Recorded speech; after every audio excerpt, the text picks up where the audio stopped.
Good evening, everyone. Welcome to On the Spot. Today is November 4th.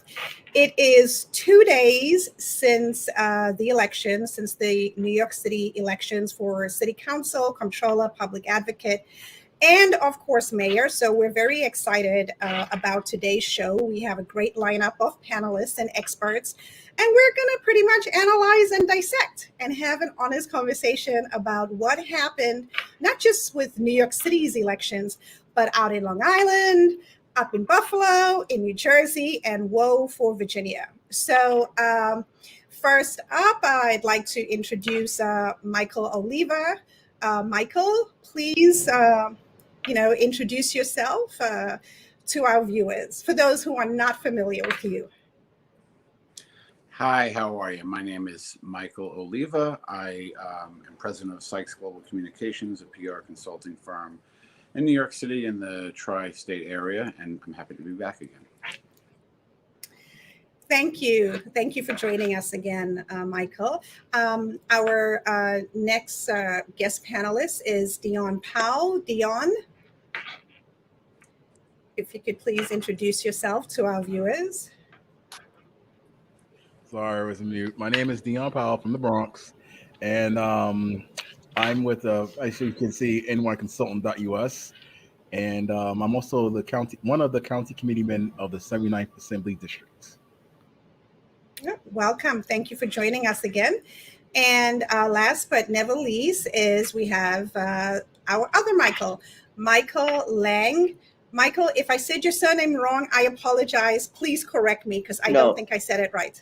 No, you said it perfectly. You nailed it. Honestly, a lot of people don't, but you got it. Hi, my name is Michael Lange. I'm a New York City-based political organizer, but I also write about local politics on Substack. If you're interested, michaellang.substack.com. But yeah, it's called The Narrative Wars. Worth checking out for sure. Thanks for having me. No, thank you. Thank you for coming back. Thank you, all of you, for coming back. So I want to dive right into Tuesday's election. So let's start with the mayoral race. We knew what the outcome was going to be. We knew that Eric Adams was going to win with the 7-1 a ratio of Democrats to Republicans in New York City.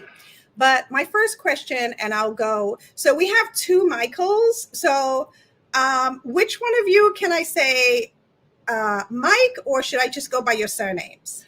You should call him Michael, and you can call me Mike out of seniority. Okay, fantastic.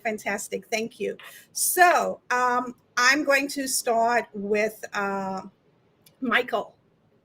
What did you think of the margin of victory between Eric and Curtis? Well, I mean, I felt what was interesting was the margin was not as large as Bill de Blasio's over Joe Lhota. And Joe Lhota was a very well-funded, considered more serious candidate, more substantial, with more experience. But then again, Eric Adams didn't campaign much. Curtis Sliwa didn't run a very vigorous campaign either. And as you saw, turnout barely eclipsed the primary. For years, turnout in New York City was going up and up and up. And there was a general feeling from a lot of voters, and most of that turnout comes from the Democratic side, that people just were not enthused at all about what was happening in this election. Now, if Eric had gotten out there more, may have increased his margin. I don't know. It's funny. I remember when Bloomberg ran against and Bill Thompson ran against each other, and I think the margin was 6 points. And I kept telling people I felt like it would have been 6 points if neither one of them did anything. So it's hard to say, but I think the bigger story than the margin is the lack of enthusiasm, across the electorate, across the city.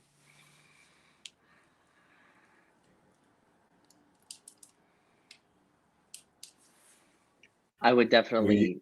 Yeah, go ahead.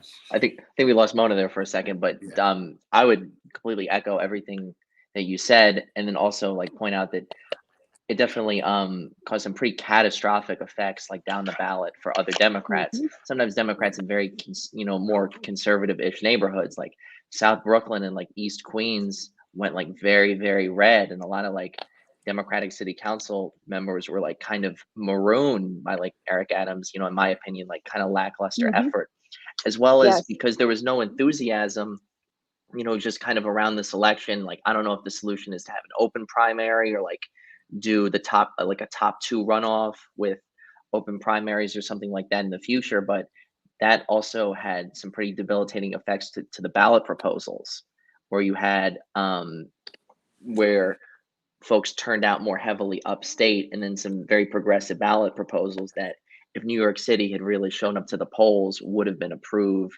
that were then ultimately rejected.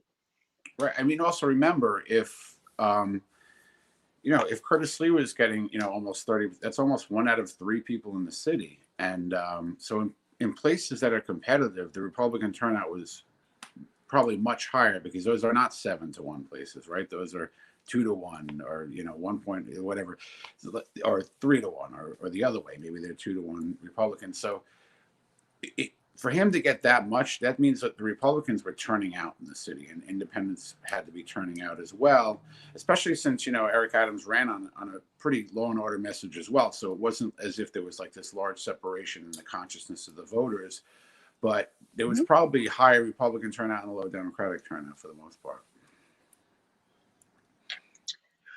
Dion?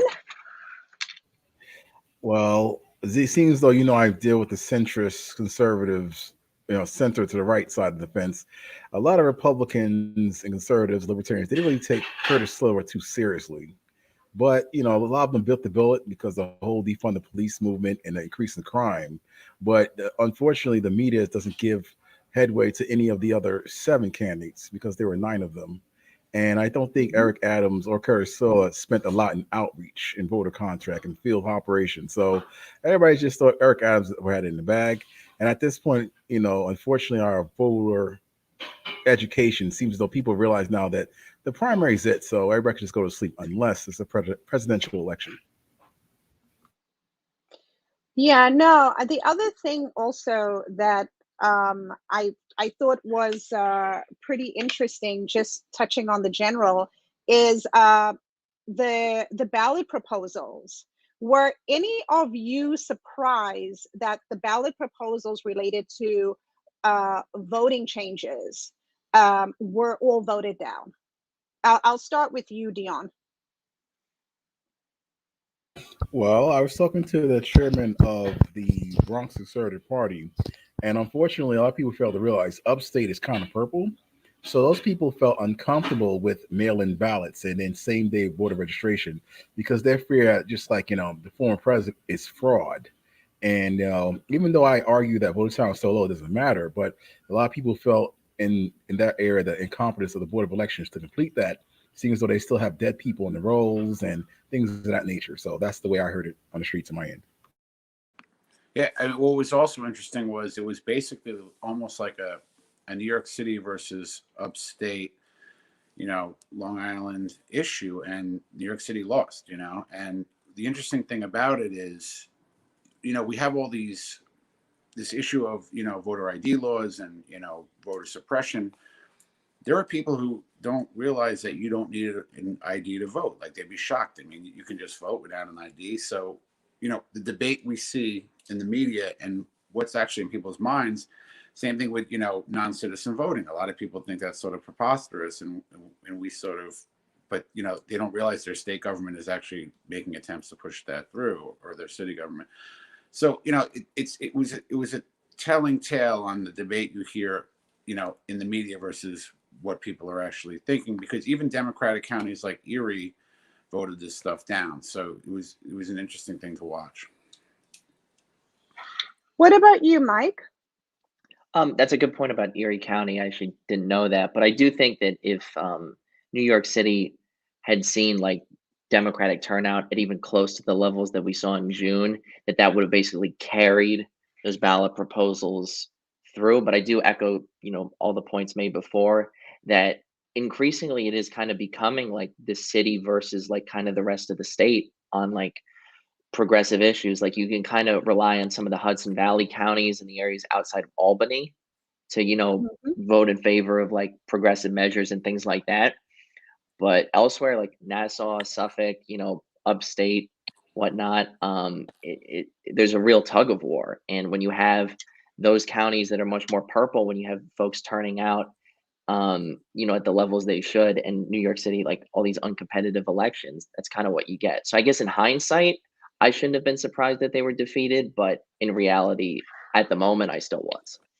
I mean, let me just like add to that too. I mean, everything has to, everything is cumulative and it starts somewhere. And, you saw, say, like in Nassau and Suffolk, remember, Biden won Nassau, Hillary won Nassau, Obama won Nassau. Suffolk is always about 50-50. I think Trump won by like 200 votes, right? I mean, and the congressional seats often flip, but you started, you saw Long Island, all of a sudden the whole Senate was Democratic, and you saw it trickle in.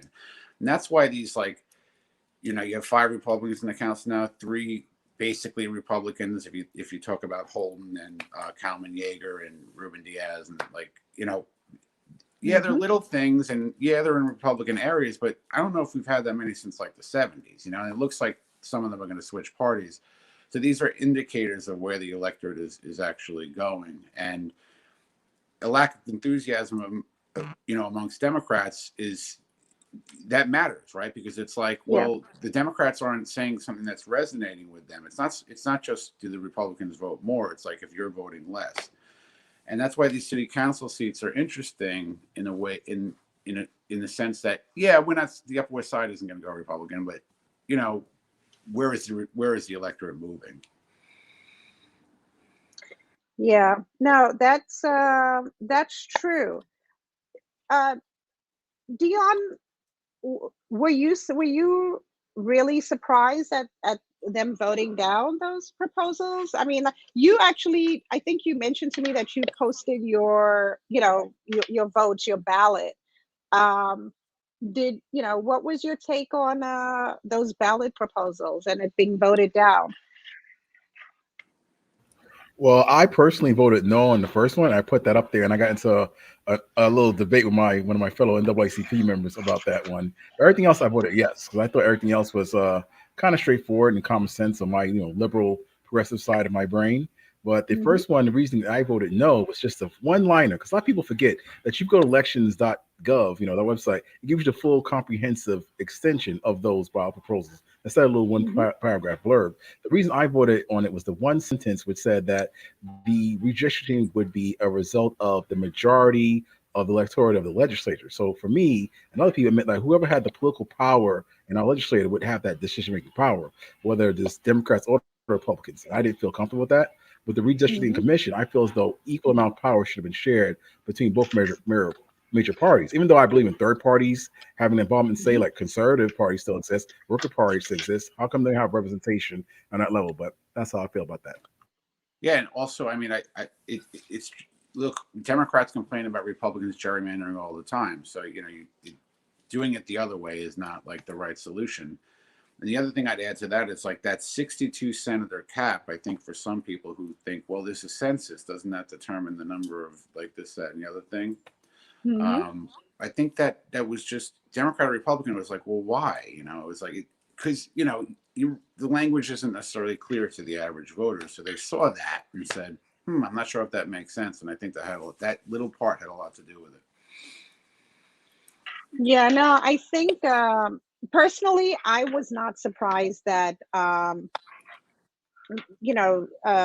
those ballot proposals were voted down. I was actually expecting that.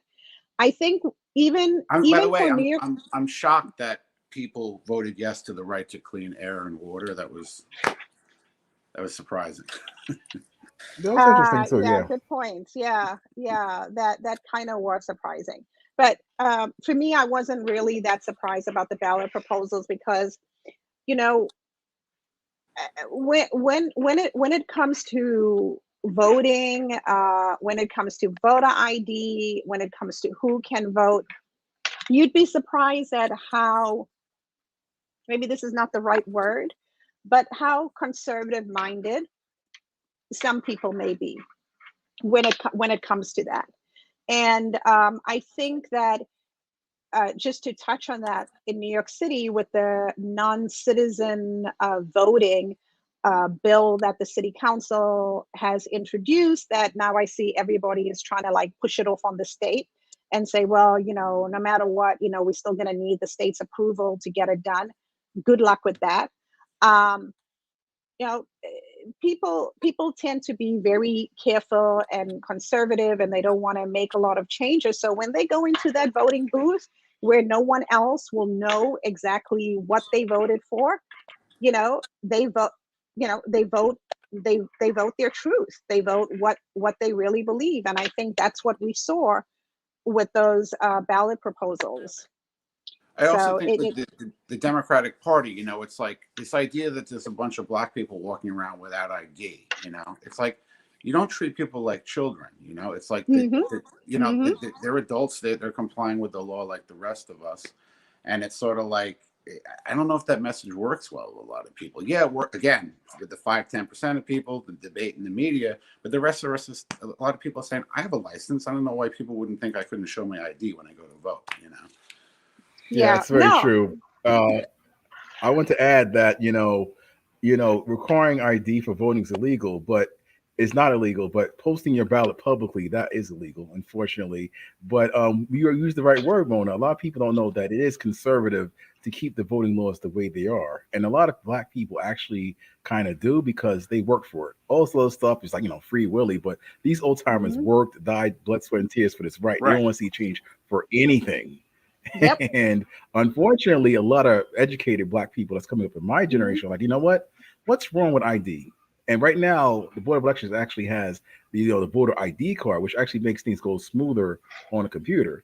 So all that I kind of agree with, but then again, voter turnout is so low that I'm like, well, it doesn't really matter if you're not really exercising it to its full potential. And by the way, there's such a thing called an affidavit ballot that you can fill out. Yes, so yes, precisely. Not knowing who you are, well, you can come again and prove it. So it's, I understand both sides of this debate, but I'm trying to explain why I think a lot of people sort of feel that way, Yeah, no, that's true. And that's why I think when it comes to the non-citizen voting, which I know our incoming mayor supports, as well as a whole bunch of other people, but they keep on saying it's, if you have a green card or, you should be able to vote. And I think that something like that, they'll be surprised that it doesn't necessarily go down well. But they also forget the other part to that bill, which is really, that's the part I find really and truly problematic, which is the part which says that if you have a work permit and you in New York City for over 30 days, you can vote. I'm sorry, I will never support something like that, because if you are here legally and you have a work permit, whether whatever you want, a visa or whatever, you have a work permit, you here 30 days, 60 days, it doesn't matter. But that bill says 30 days. If you have a work permit and you are here in New York City for 30 days, for a minimum of 30 days, you get to vote. I think that's outrageous. I think that's ridiculous. Will not support it. And I think if anything, that's a real poison pill for that bill. But I don't see it passing on the statewide level, because I don't see people in other counties, particularly upstate New York, supporting something like that. And if Kathy Hochul, if Governor Hochul comes out and supports it, and she's smartly staying away from this issue, then I think that she may be in trouble. So it's going to be interesting to see how that's going to play out. But that's the mayoral election. The controller race, well, that was really boring. And we have Brad Lander for whatever that's worth. I think that it's going to be interesting to watch Brad interact with the unions when it comes to the pension funds, that pension board. I don't think he's going to get as much done or do as much, but I may be wrong. When John Lou was controller, we got a lot of stuff done with John. Scott as well was a great controller, and both Scott and John worked with everyone. But I don't know what's going to happen with Brad. What are your thoughts on what type of controller Brad Lander is going to be? I think Brad is a pretty close friendship with Jumani. So I think those two are kind of going to see themselves as like, kind of a tag team to kind of check Eric Adams one way or another. Yeah. I think Brad in the past has expressed a desire to like build more Michelle Lama style housing. And I definitely think there's an opportunity for that in some areas of New York City, like in Sunnyside Yards, in some parts of Sunset Park, some parts of the Bronx, some parts of South Brooklyn or whatnot. So I think that's really encouraging. There were a lot of people who were throwing shade at kind of, does Brad Lander have like financial policy chops to be a comptroller? And that's not something I specifically can speak to, but my mother does work for the teachers' retirement systems, and they interact with the comptroller's office a lot. So I'll definitely get back to you guys if I hear anything.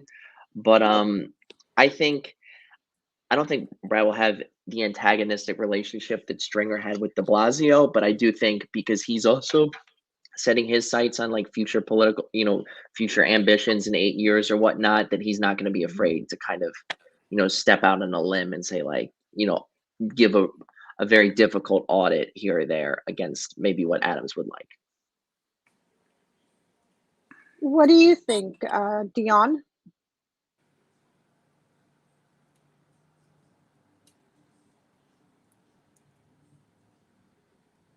Dion, are you muted? Oh, yes, I'm here. I'm sorry. Yeah. Well, what are your thoughts on Brad? I just like to point out that all our three citywide leaders are from Brooklyn. Being from the Bronx, I'm concerned with that. Now, as for him, he's one of those. Yes, that's interesting concept. But for him, he just seems like one of those people that I won't say privileged, but comes from a realm of ideology that might be a disconnect from our community here, the low socioeconomic class, as it were. But we'll see what happens. And I got to admit, though, so far for that office, the whole diversity inclusion stuff didn't really work. Like, I want to see a Latina comptroller. I want to see a Black comptroller. But this is the primary stuff. But spilling over to the general, it didn't really mean much. Yeah, good point, Dion.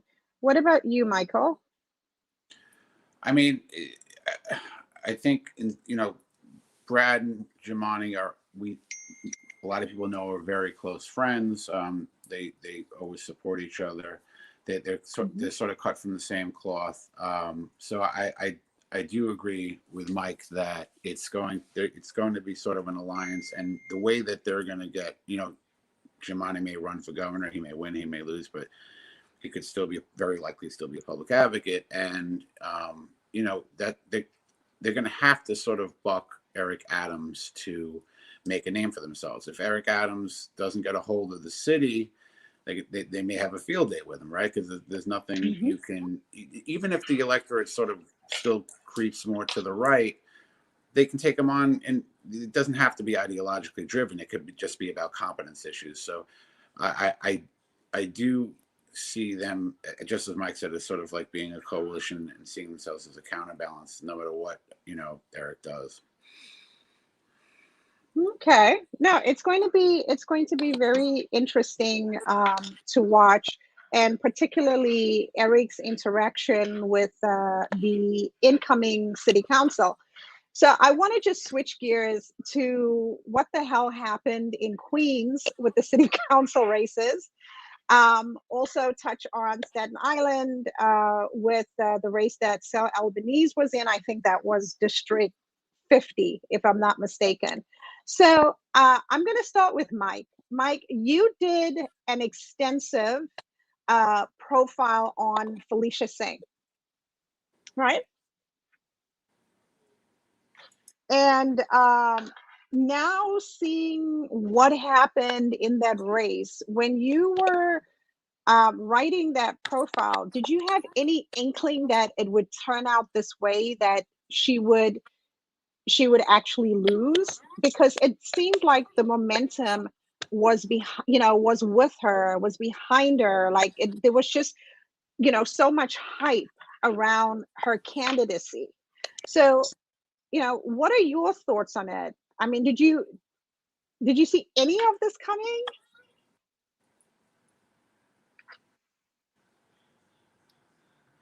I think Mike is frozen. Are you frozen, Mike? Yep. Let's see. Are you back? Or he's really still. Yeah, I think Mike is frozen. So we'll wait for him to get back on, but we'll continue with this discussion. So I'll go to you, Michael. That Queen's race, Felicia Right. Singh, popular, That was the young. areola race. Yes, precisely. Yeah. Right. And had all of the support, the progressives, the socialists, the Democrats, like everyone was there. Let's see, Mike, are you good? Yes, I'm back. Oh, okay. All right. I'm so sorry, we'll come back. No, that's fine. Michael, I don't mean to steal your thunder. No. Go ahead. Okay, yeah. So I'm going to preface this by saying that I knew this was going to be a very tough race. Felicia is someone who I have a lot of respect for, win, lose, or draw. I did not foresee a margin quite like this.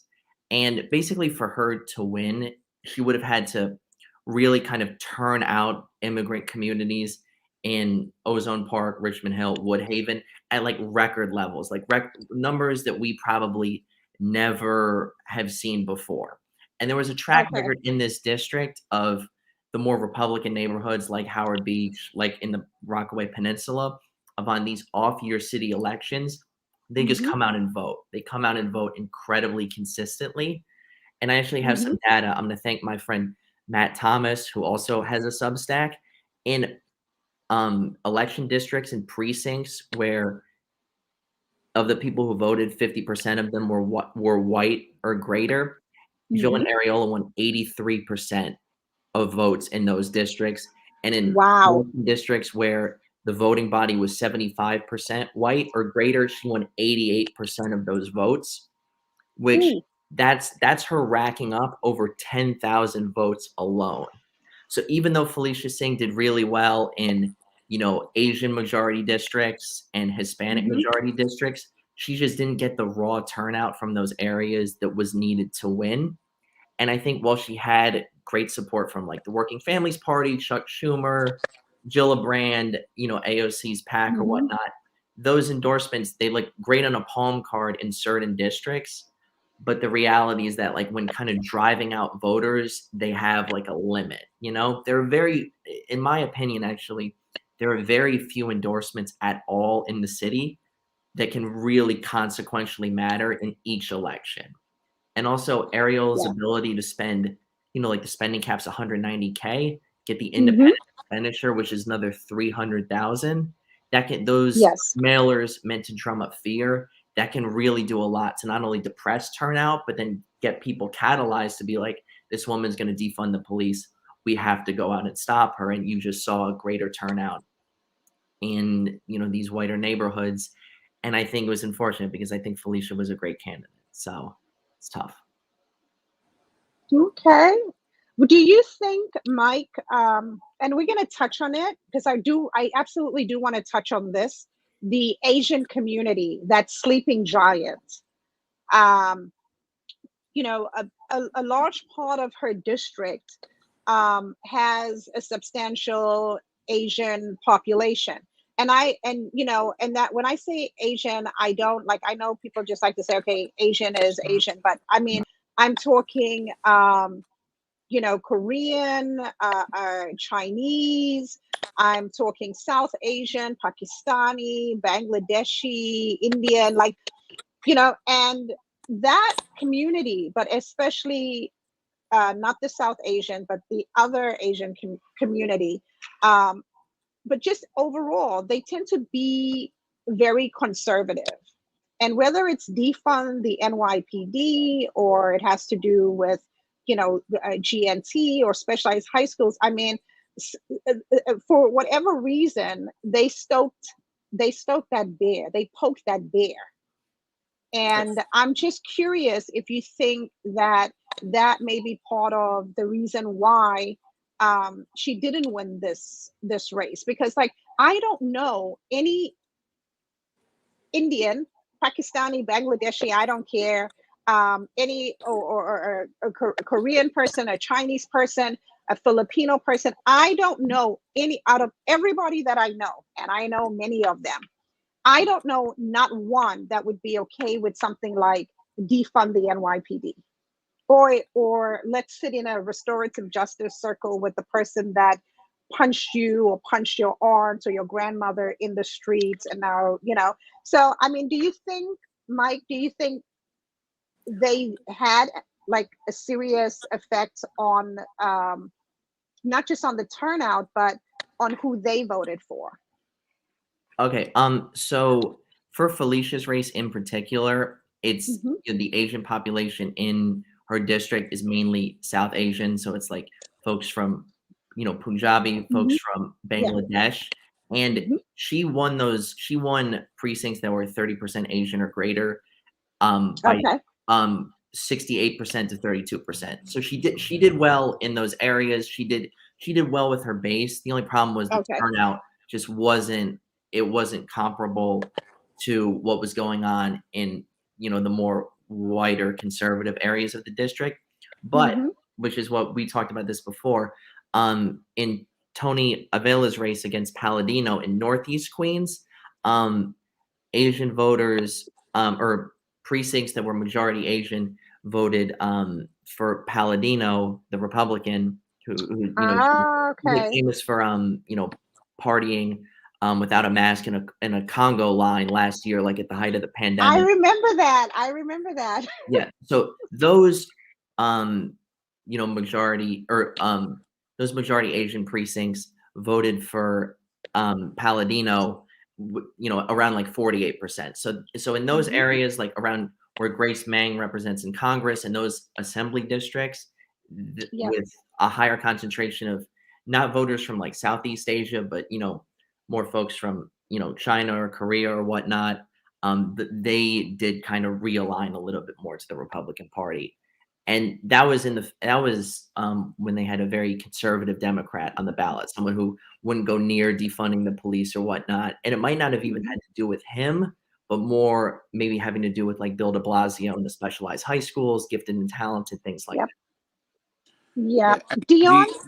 I love it. I love it. I love it. I love it. I love it. The African American Black community has a lot to learn from the Asian North, South, East, and West community. Because you forget about I this agree. race. I endorse that message. Okay, well, we'll see what your ratings do after this episode. So people forget that this district was pertaining to the predecessor of Eric Ulrich, who I liked, who was a very common sense city council person. And another thing about the Asian community is, just like I said before, you can't take it for granted. Them and a lot of immigrant communities, mostly them, they have a lot of conservative values across the board.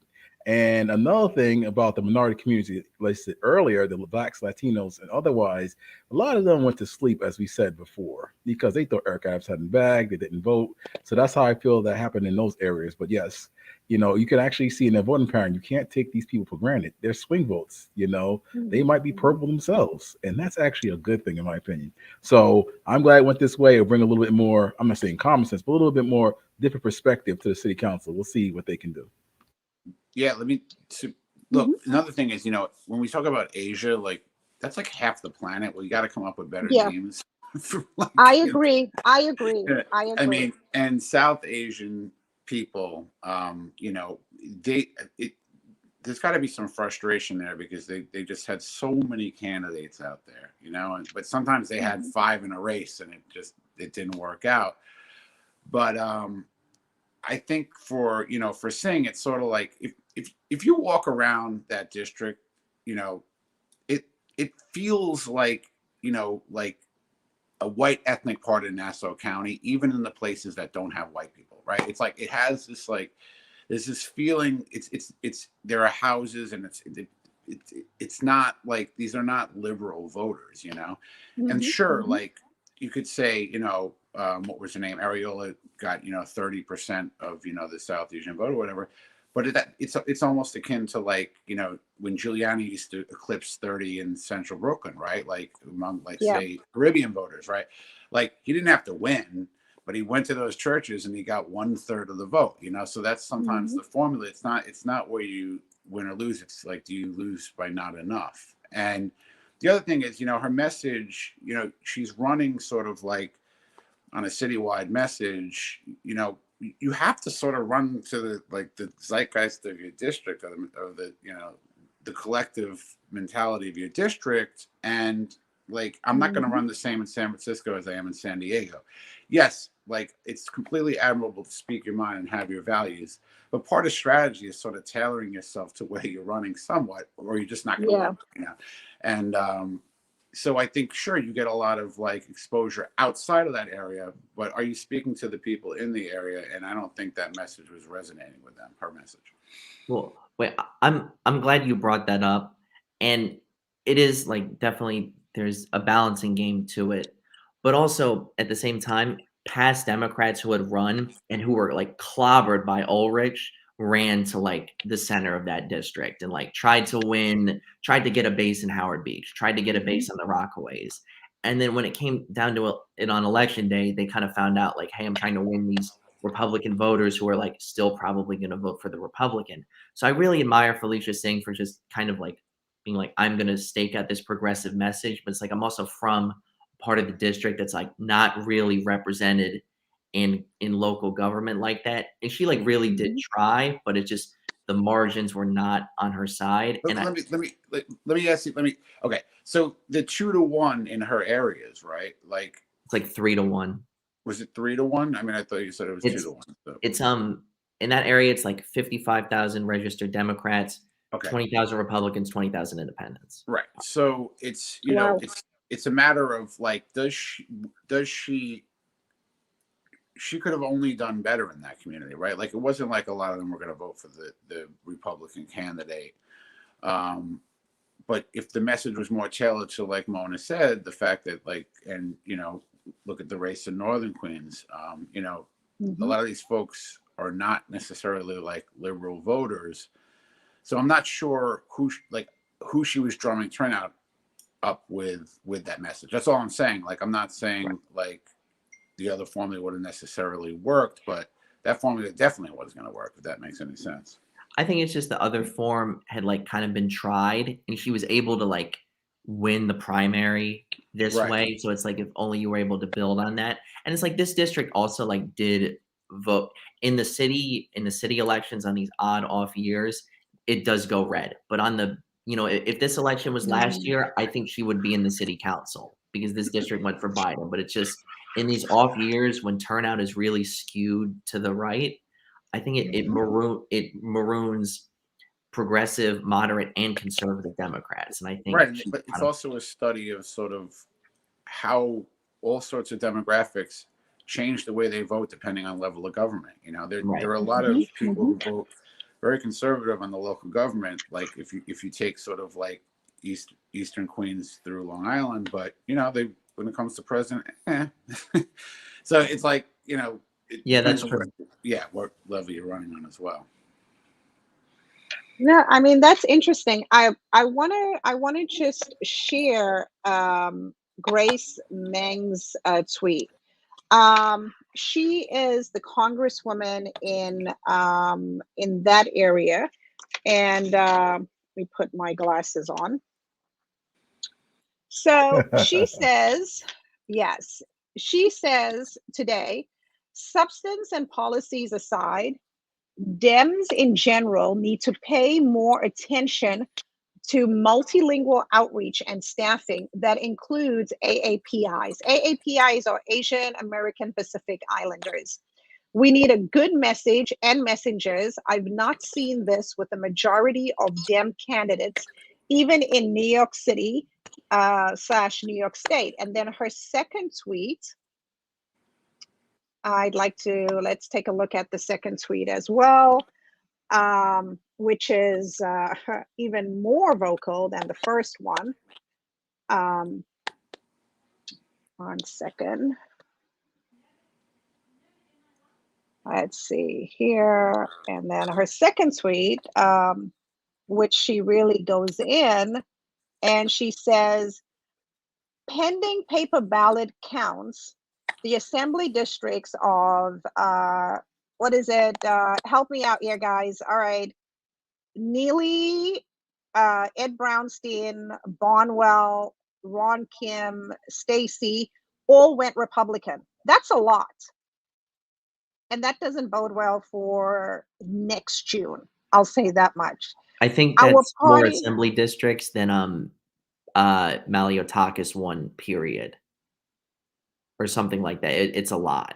It's really a lot. Yeah. So she continues, our party better start giving more of a shit, I can say it, about AAPI voters and communities. No other community turned out at a faster pace than AAPIs in 2020.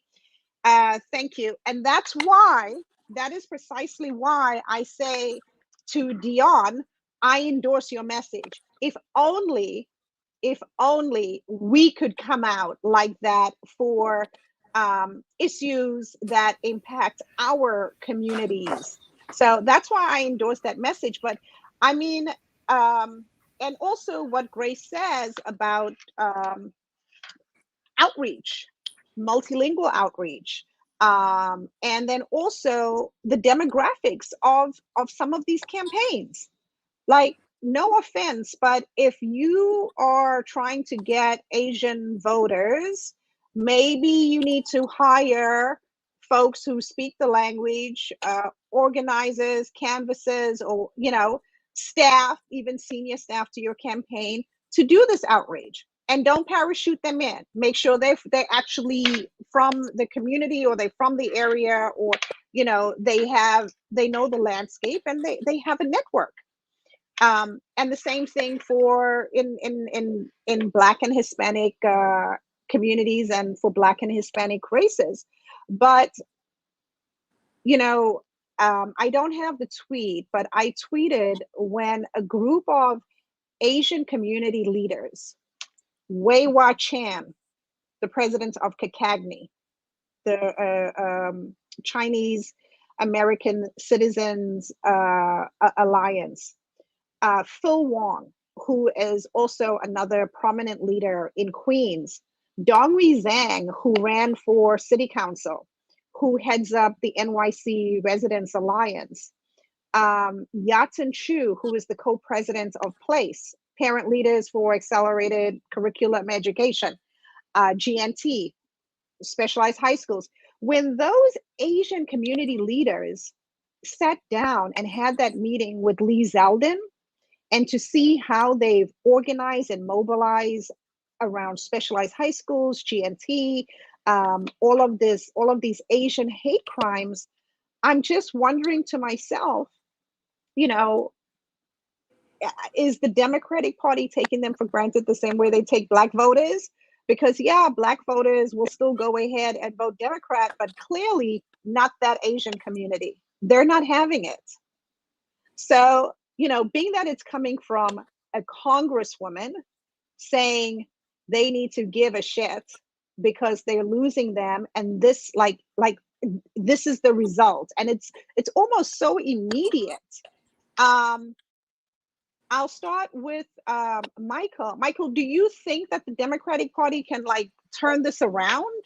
Do you think that they're going to learn from this mistake and really try to engage the Asian community, that sleeping giant that's now, awakened? Right. I mean, I don't know if I fully agree with what she's saying, in the sense that, again, it's like the Democrats always have to go back to this identity thing, right? And it's like programs or tax structures or initiatives or policies that help working people, that help middle-class people, upper middle-class people, poor people, not, Elon Musk. Those policies help people of every kind, and they're not listening to that.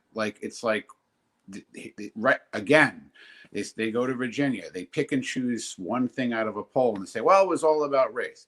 No, because people said it was about taxes. It was about the economy. You know, it was the debate in the schools was one that was, you know, another one that we can't think other people are crazy because they, you know, they don't like the fact that McAuliffe said that, you know, parents, you know, shouldn't have a role in curriculum. So it's like, my point is that I agree with her in one sense, in the sense that you have to do outreach to every community.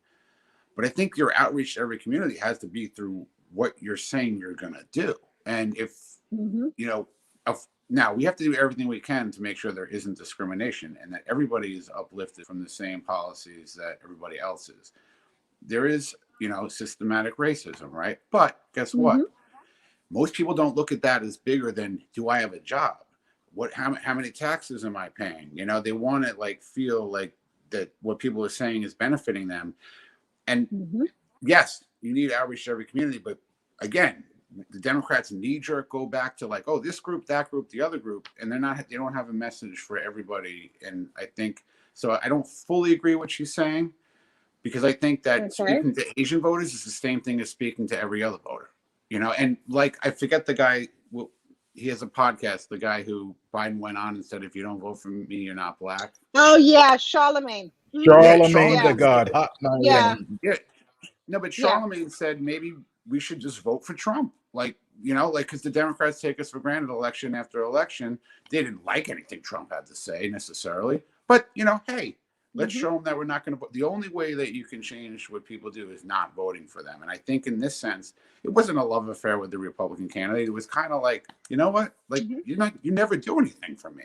And that moved the electorate in a certain direction.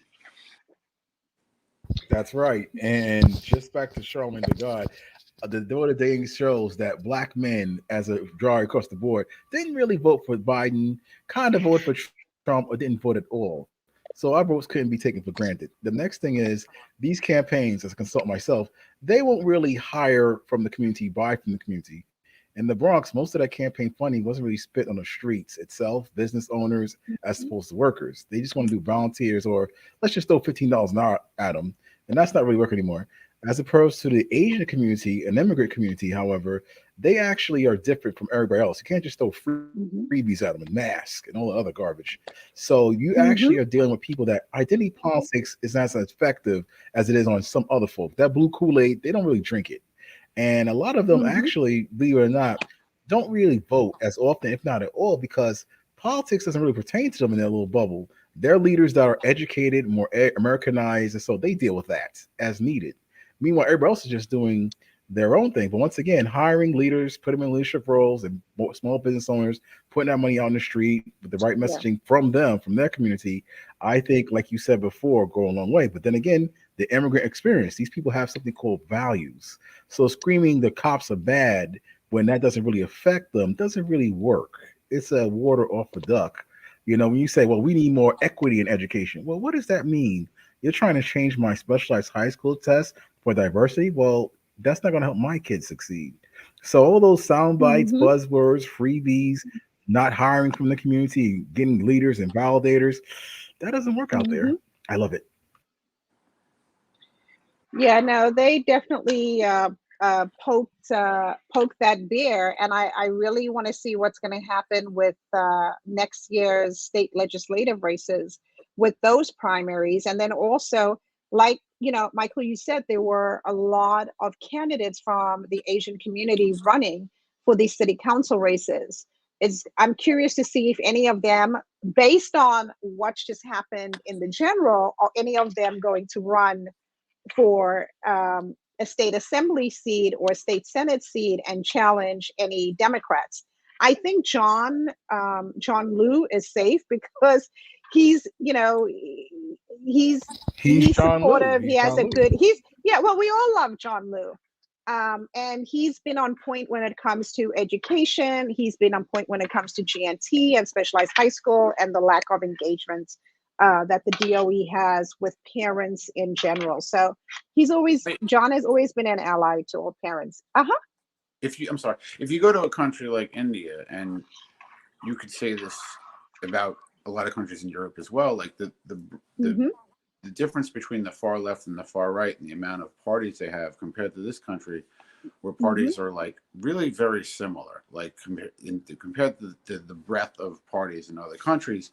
It's surprising to me that most South Asians who come here sort of run, not all, there were a few exceptions, very much to the left. And my question is, are they resonating enough to get their own people to turn out and to vote for them in large enough numbers? Or will the message sort of be modified somewhat, and then, maybe they'll be more successful? And I only think it's a matter of time. And I don't know if that's the formula, but it's an interesting thing to watch. What do you think? I know that as Mike? someone on the left, people, there are a lot of progressives who want Jasleen Kaur, who's she's South Asian. She almost won her city council primary, District 23, in the primary. A lot of people want her to challenge David Weprin, who he represents District 24. But if you look at 24 on a map, it's like, you can tell it was gerrymandered because it's like it cuts. It's like not very. I urge you guys to look it up, but it goes from Glen Oaks all the way to Richmond Hill or whatnot, but it's like a straight line over. So I definitely think that's one to watch out for next year.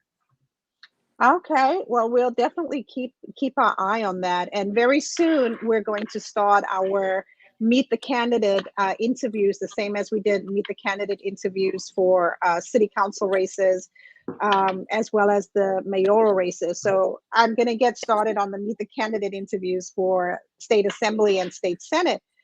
But also, the other parts of, the other two races in Queens, it seems like, Queens seems to be kind of going red. They kind of seem to be going right. Well, yes and no. So again, I'm going to shout out my friend Matt Thomas because he wrote a piece on this. So any data I reference is probably from him. Queens is red in two ways. You have the red of socialism in the West, which is very much alive and well. But then you also have the red of a lot, Donald Trump had, he had the best performance among, I think, non-white voters. Or no, he had the best performance in Queens, which is the most diverse borough of the 5 of any Republican candidate since George Bush in 2004. And if you look at how Sliwa did, Sliwa outperformed, or Eric Adams underperformed how de Blasio did with Black and Hispanic vote. He underperformed how de Blasio did with Hispanic and Asian voters in Queens. I would say significantly. Really? Yeah. So this is, you undoubtedly have like a very leftist shift in one part of the borough, but then you also have Hispanic and Asian communities voting more red, not just for Trump, but also for Sliwa. I interpret Sliwa as almost a protest vote, like you guys were saying. Maybe a little cultural conservatism in there, but definitely not completely unrelated to things like the specialized high school test and gifted and talented and whatnot. But think about. Well, I would approach you. Right. Oh, yeah. I was attributing that to Eric Adams' fatigue because Eric Adams' old smoke and mirrors were in June. After that, he coasted on in and it went straight downhill. Like I said before, when they were talking about this stuff right here, Mona, I said Eric Adams is consistent. He's always straight. He's just straight. He's just consistent. Everybody else is like this, but he was consistent. But after the primary, everybody once again went back to sleep. Eric got in the bag, and then it just went like this. For all the other minorities that actually had intelligence, they went over here. Everybody else didn't vote. This man's got in the bag. Who cares? That's the way I see it on that side of the fence. Sorry. Think about what you're saying, where you're saying, the white people are going left and the people of color are going right. And I say this in every show. Queens is becoming more Republican, undoubtedly. But it's also a coalition. There's white ethnic voters in the district that Areola won and Palladino won. So it's people of color and white ethnic voters. It's the coalition that voted for Eric Adams. It's the same coalition that is not necessarily anti-vaccine, but is on that side of the debate with masks and vaccines. It's sort of elite people versus working people of all. That's the way things are starting to break down. It's not white doesn't mean that isn't the same thing.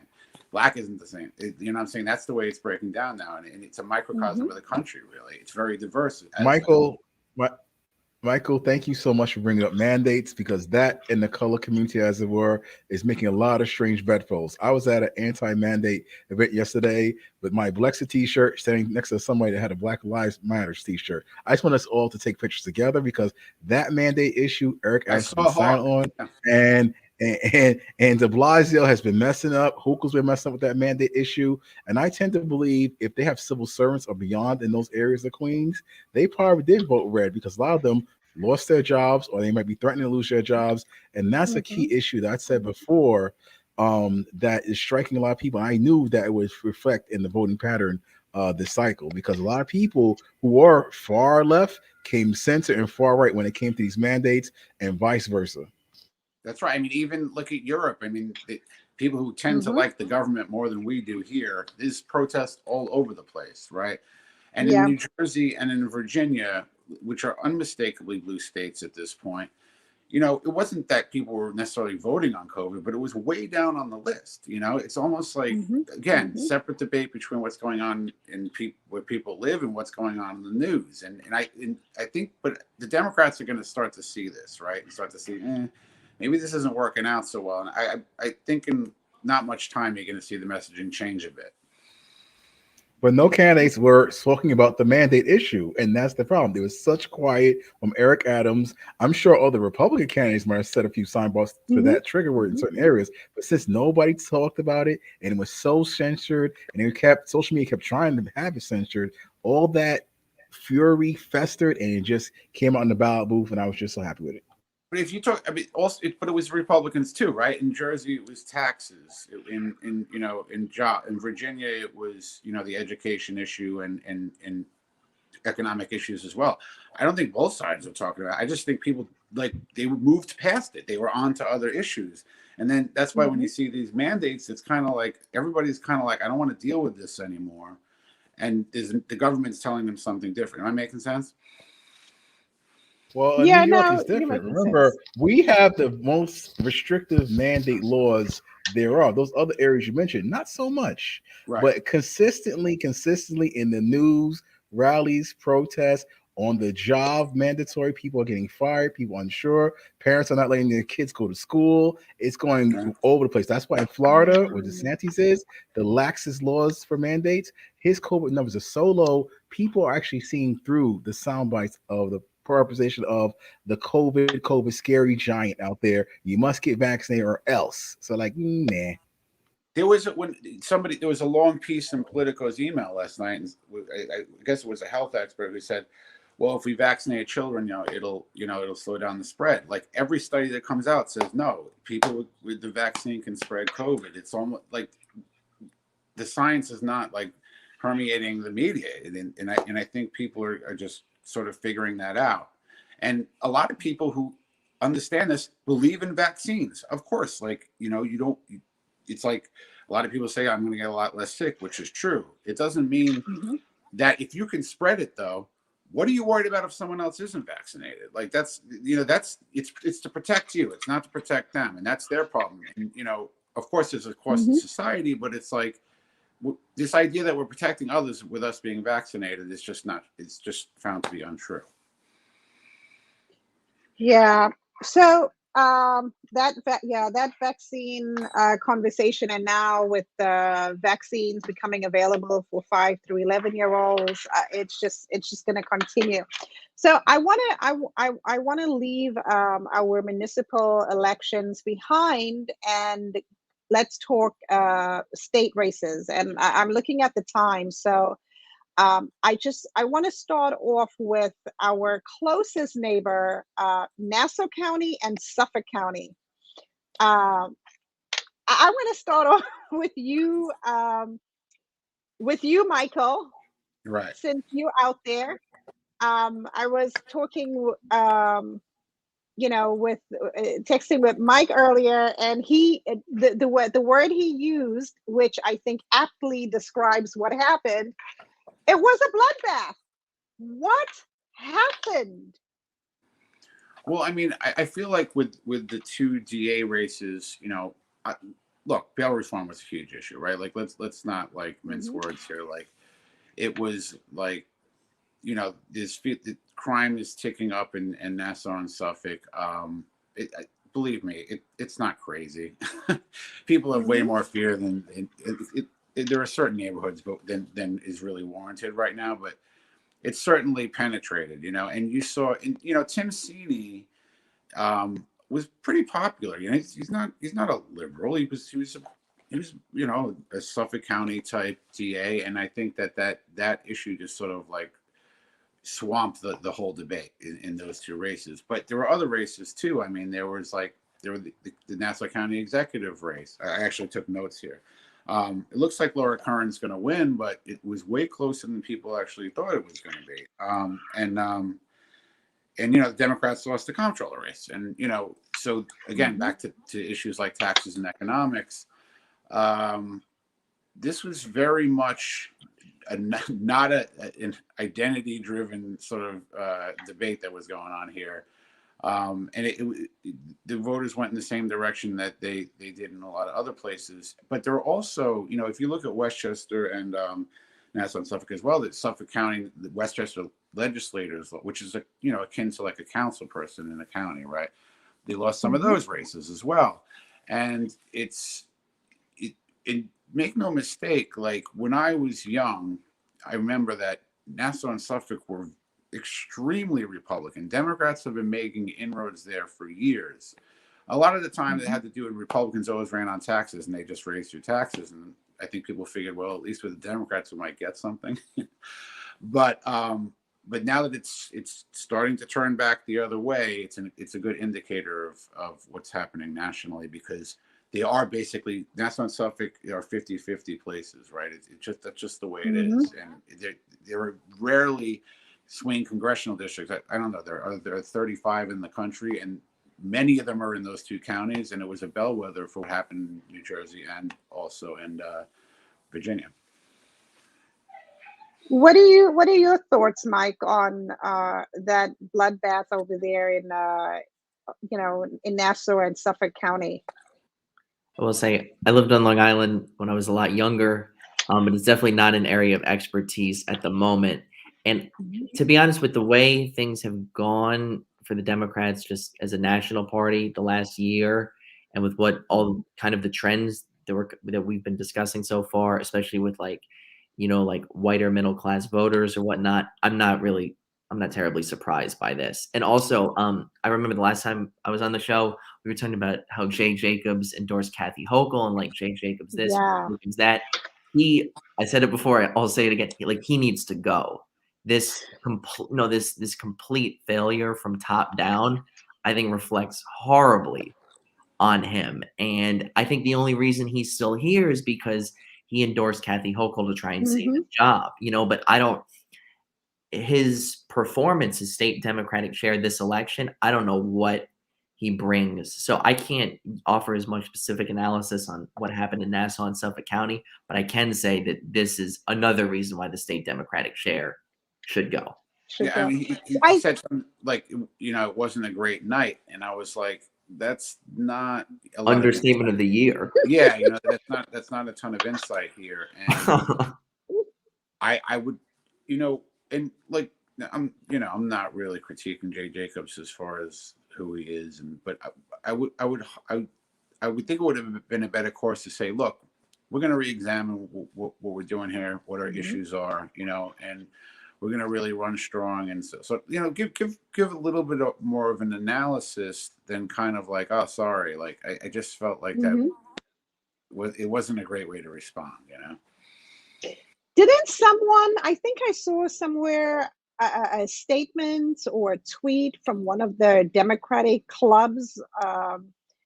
Was it South Shore Democrats or someone, yes. but someone called out for him to resign. Like, right? Was it South Shore Democrat? Is that who it was? That's like Long Beach, right? Yeah. Like, they want. So I most likely, we're going to hear more of that. But I think, Mike, you hit the nail on the head. You're on point. Like, clearly, he endorsed Hochul to save his job. To save his behind. But what's happened on Long Island, what's happened in Queens, the way and we're gonna shift to that race next. But what happened in Buffalo, like just how he's handled everything, like I agree. I endorse that message. Jay Jacobs needs to go. I mean, well, but Mona, yeah. if I can add something that's very key, because like we discussed earlier, there was also another potential Republican upset here in the Bronx, and this is going to lead to Oh Mr. Zhang's yes, I comment, forgot about that. who Yes. that's why I'm here.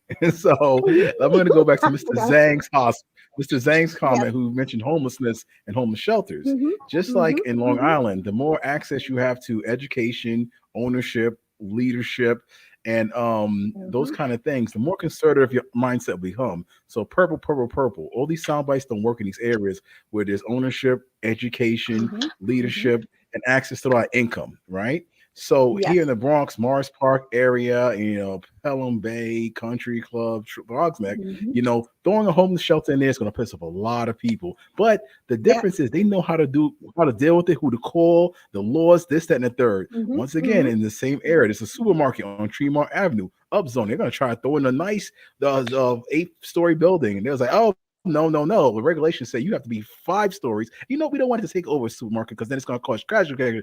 This community, that community. Same thing in Riverdale. I was trying to throw another homeless shelter over there. A guy actually tried to tap me again as a consultant. Say, hey, we need more people that look like you to hire to go up there and help fight to install this homeless shelter.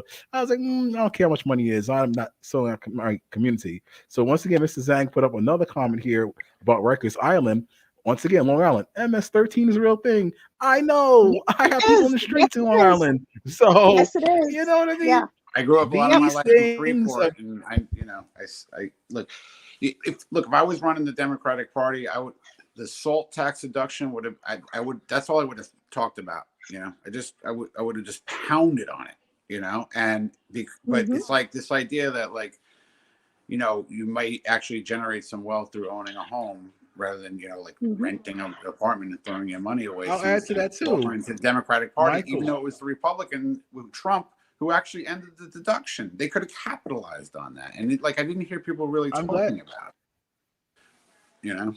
Well, Michael, and I'm glad it's you not said that. it's not Let's regressive. talk about It's progressive because it allows working people, many of whom own houses in Southeast Queens and the Bronx and in Central Brooklyn, to actually generate some wealth. From poor to upper middle class, and it's like they were talking about the wrong issues. Well, I'm glad you said that, Yeah. Michael, because a lot of people forget the ownership component. There's a lot of black and brown homeowners in the Bronx and beyond in these areas, and a lot of people forget about these ERAP programs, which is the Emergency Rental Assistance programs. A lot of landlords furious with these programs because they're not getting paid. And they're getting a lot of squatters and people not paying their rent after all these times. So that's why, in addition, it went to purple as well. Right, and the Areola, the Ulrich district. I mean, there's houses all over it, right? From Southeast Asians to the people in the Rockaways and everything. We're not speaking to that, and especially when a lot of people in black communities are going through deed theft and third party transfer. I mean. The Democrats have to really start talking about this stuff because that's what people are going to really care about. Because until you build any, you know what the answer to racism is? I got dough, and you're not going to mess with me because I got dough whether you hate me or not. And you got to let people accumulate that. And every time you take it away, you don't allow them to accumulate it. It hurts them, Yeah, no, I will say this. One of my dearest and oldest friends, we've been friends for almost 40 years now. We grew up together in Bedford-Stuyvesant in Bed-Stuy. He moved out to Long Island with his family. He's a lifelong Democrat. And guess what? He did not vote Democrat. For the same reasons. Taxes, MS-13, what's going on, a number of things.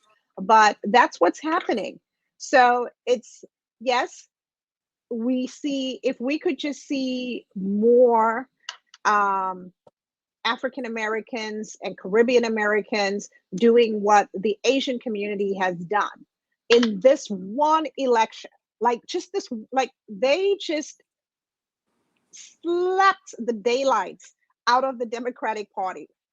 It's Look, unbelievable what they did. And in Long Island, I think like with with Laura Curran, who, by the way, let me just plug this in, who has the absolute best labor commissioner, my very, very, very, very dear friend, John Skinner. But she has to pay attention. I hope she pays attention to what happened.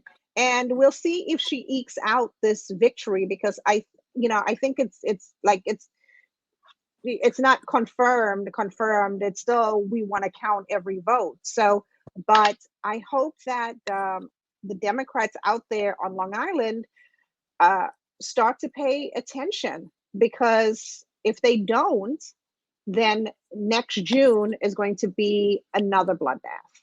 Look, I grew up a lot of my youth in Freeport, and first we were right on Merrick Road, and then my father moved down by the water, and it was from when I was a kid, it was black and white. Italian people, black people got along. Our block was like 50-50.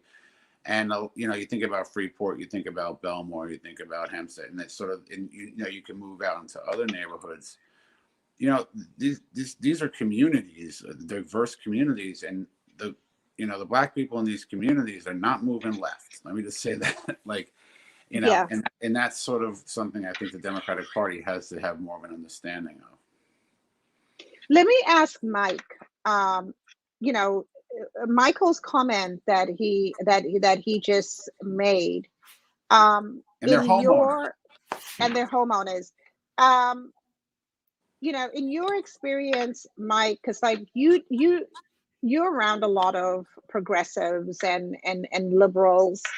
Are they paying attention to this, to the fact that whether it's the Asian community or a large part of the Black community, particularly say like that working class coalition that coalesced around Eric Adams, like, are they paying attention that many of those groups, those communities are not supporting their agenda, are not 100% or not even near 100% in support of their agenda, or are they just moving full steam ahead? Because I look at what happened with Minneapolis.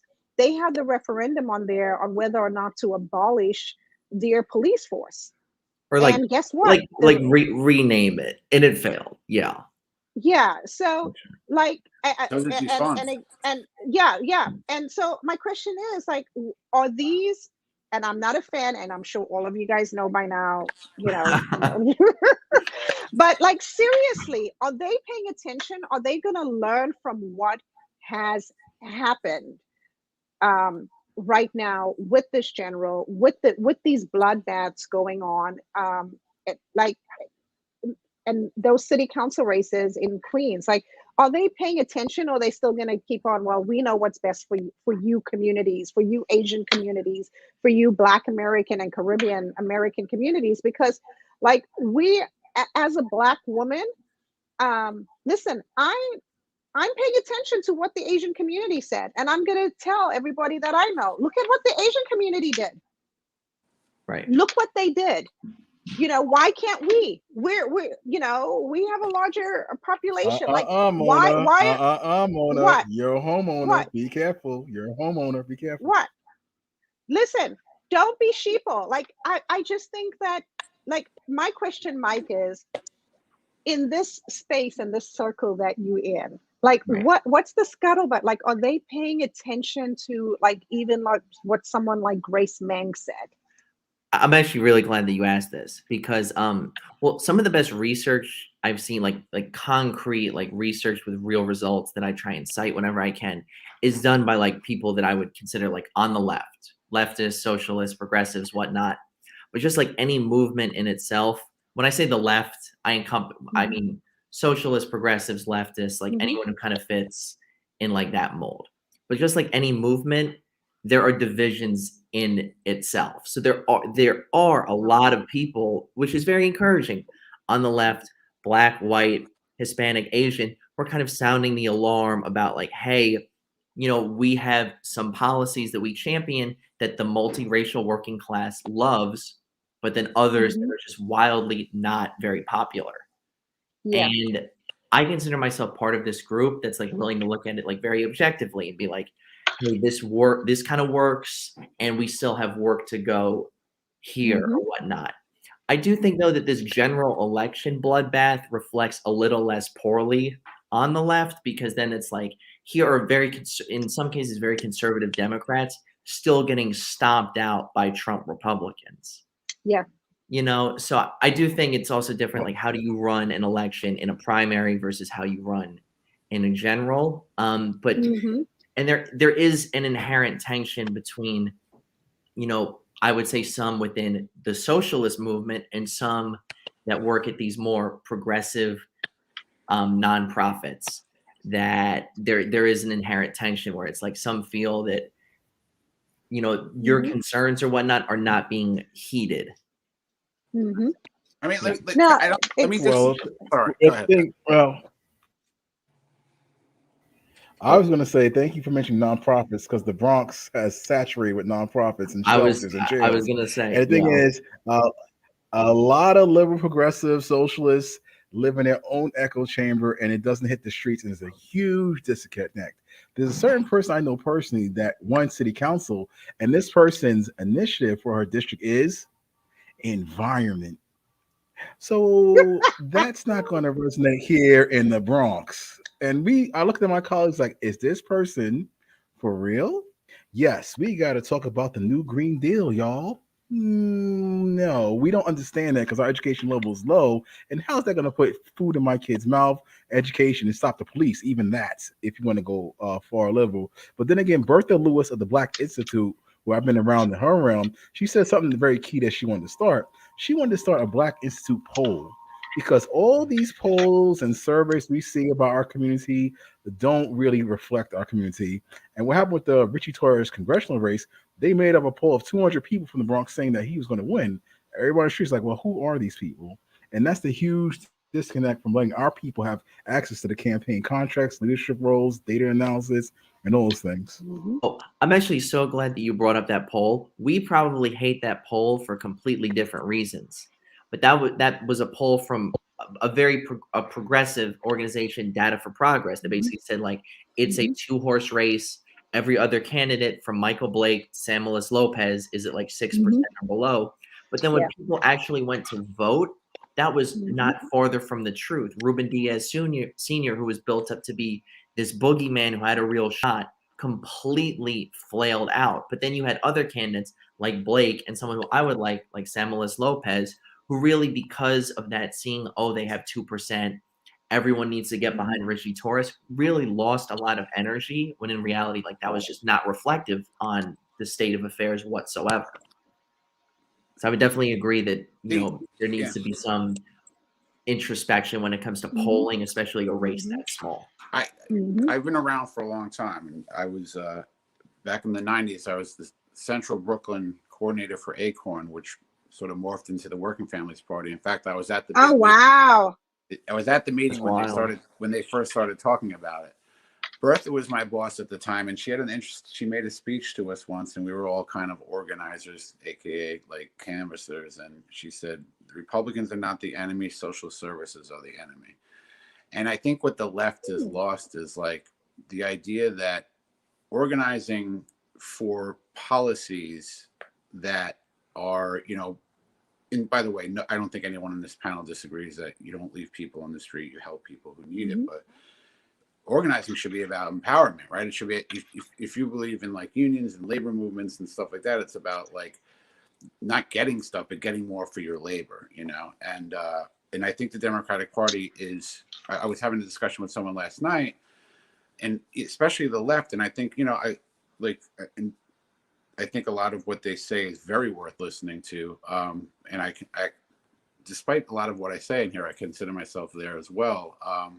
The Democratic Party has lost the idea of like the value of worth, you know, and like of work.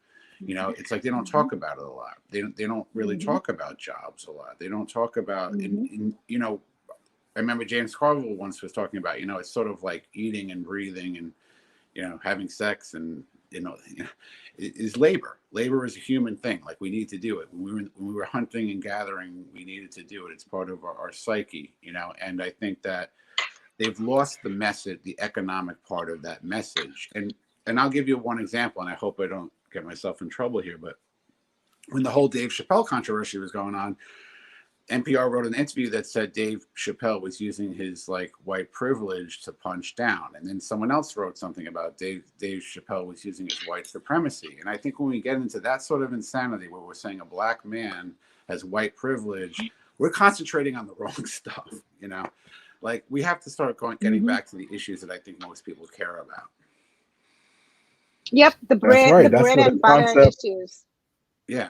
Yeah, the bread and butter issues. So I'm looking at the time, but if it's all right with you guys, I just want to touch on Buffalo and then very briefly on New Jersey and Virginia. With Buffalo, Byron Brown did a write-in campaign. He lost the primary to, what's her name again? India Walton. Is that her name? I'm sorry. Yeah, I'm having a mommy moment. Yeah. He lost the Democratic primary to her. And then he ran as a write-in candidate. I don't know if this is an historic election, but I haven't been able to find a situation like this where the write-in candidate won against, you know, the primary winner. But you know, clearly, most likely he won. At least he's declared victory. She Jay conceded Jacobs, already. Kathy, did she concede? Oh, okay, I missed that. She like sent out a letter. Yeah, she was like, it's not very unlikely. You know, it was kind of thrown in the towel. Okay, I missed that. That was very sad. Very sad. Yeah, like I'm a bit conflicted. I have mixed feelings about what went down there. Because I look at Jay Jacobs, I look at Kathy Hochul. Listen, she did win the Democratic primary. So why was she not supported? And again, I am not a socialist. I am not a progressive, but that bothers me, how that went down. Byron Brown ran. I mean, I don't understand how come.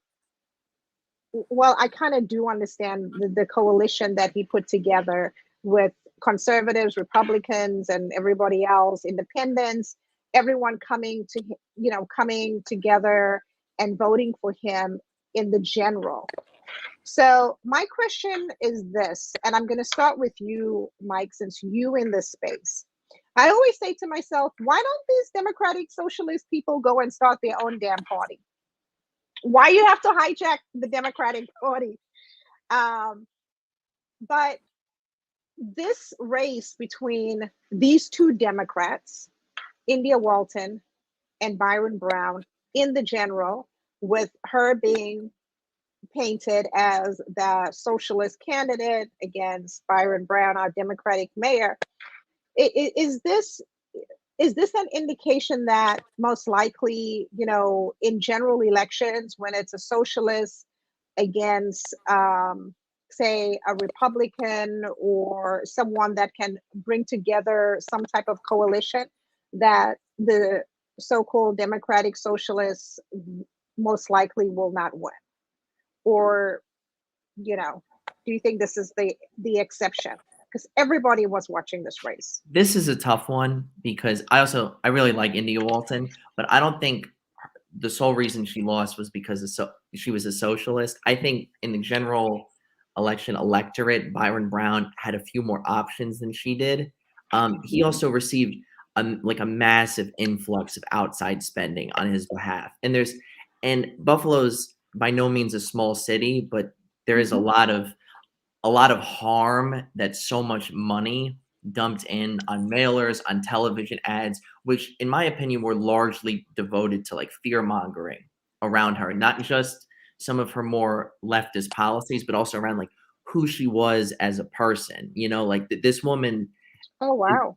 In my opinion, she had her past like kind of torn apart. Like she was being dragged down in many instances for just, you know, being someone who was low income and black, you know, like being targeted for parking tickets and things like that, or like welfare fraud. But it's like, if it's $200, like who cares? Like things like this. And she won in the primary because Byron Brown effectively didn't give a damn, and he thought he didn't need to debate her, he could ignore her, and that the voters really did speak. And I think there's something about honoring that. She won the primary. Did she dominate with black voters? No, like the East Side still like did support Byron Brown more, but she won with more, again, like the younger, I guess you could say maybe gentrifying coalition, even though like Byron Brown, all of the developments that have led to any type of gentrification or development in Buffalo have been at his behest. But what's interesting is that in the general, Walton actually beat Byron Brown with black voters. She was just demolished in South Buffalo with all the conservative white voters, things like that. Walton did really well with renters, with lower income whites, with more younger people or whatnot. But the whiter and the wealthier a district was, the more likely Byron Brown they voted for Byron Brown. And I think it's really sad that this woman, who, in my opinion, still has a tremendous amount of promise and represents someone on the left who can articulate our policies really well, but in a normal, non-abrasive way, get kneecapped like this and have a lot of the establishment kind of sit out and let it happen. It's, you know, it's sort of interesting what you're saying, in the sense that, like, I think of like conservative white voters who, you know, supported Larry Elder and, you know, Byron Brown and Eric Adams. Yeah, it's an interesting thing. It kind of goes both ways, right? You have liberal white voters supporting certain candidates and vice versa. But I mean, you say the reason that she didn't lose was because she was a socialist or whatever, but that's sort of how it broke down, right? It's like, if everybody else votes against you and that's what you are. And, you know, money, I think, matters.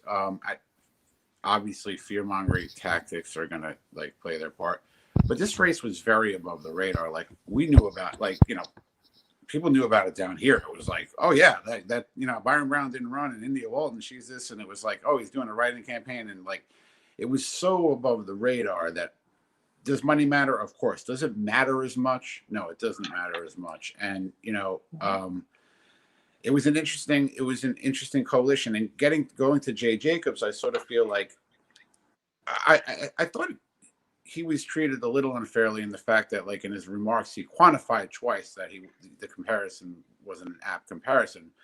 But guess what? Oh, I forgot about that. Right. Ooh, but that's why it's a dumb analogy to make in the first place. So probably don't make it, right? But the idea that, you know, and I think Dion pushed back on me on another show about another matter, but parties are an apparatus, right? It's sort of like, you win that primary. Well, we were talking about Kathy Hochul's incumbency, right? And it sort of gives Jake Jacobs cover there, in the sense that, like, if you're a party and somebody is the incumbent or they win a primary, you're really supposed to actually support that person. I mean, that's sort of like how it works. And she was very far from David Duke, right? I mean, she was a large portion of the Democratic electorate agrees with India Walton right now. And, you know, that's sort of, I'm torn on that too, because I feel like, what's the point of having a party if you don't win the person who won the voters in that party who nominated you? Something that, that's true. Something that definitely scares me as someone on the left is that, like, a lot of incumbents who now lose will really take notes of this and be like, hey, if I'm more to the right of, you know, this leftist that just beat me, why would I not launch a write-in campaign in the general when is a slightly more conservative electorate? And I think that's something that, you know, we're really going to have to guard against in the future. Also, it doesn't even have to be write-ins, right? It could be like with you remember that movement last year? Ballot line. Right, but the movement last year where everyone's like, you had Goldman Sachs and everybody's trying to tell everybody to register as a Democrat because it's won in the primary, right? And a lot of white ethnic voters, and maybe even in the general or more conservative voters of every stripe, kind of threw their chips in with Eric Adams, right? Like, I agree with you. But I don't even think it has to come to a write-in. I think it can almost just be a thing where it's like conservative entities just support the more conservative Democrat because they're just hedging their bets. You know what I'm saying? And I do think that the power of incumbency. I'm sorry, Dion. I don't mean to cut you off. I'll say this super quick, but I do think the power of incumbency matters a little bit here too. He's been mayor for 16 years. He can go to all these unions, everyone like that, and lock them out of his administration. If they dare cross him. And super quickly, there were two things that were brought up by a local leftist organizer that were brought up after Walton lost, is that she messed up twice with unions. The first was that the only union that endorsed her in the primary was the Buffalo Teachers Union. But that during campaigning for the general, she told a group of business interests, but the press was there, that she was like open to charter schools, and that this union who had backed her before heard about it and they were very upset, and then they did not throw in with her in the general. And another one was that she used apparently I want to clarify this. This hasn't been verified by a huge news outlet or whatnot, but she used scab printers to develop campaign material, and the AFL-CIO, which has a lot of members and is very active up there, heard about it, and they were originally going to kind of stay neutral, and then they really went after her down the stretch. Wow.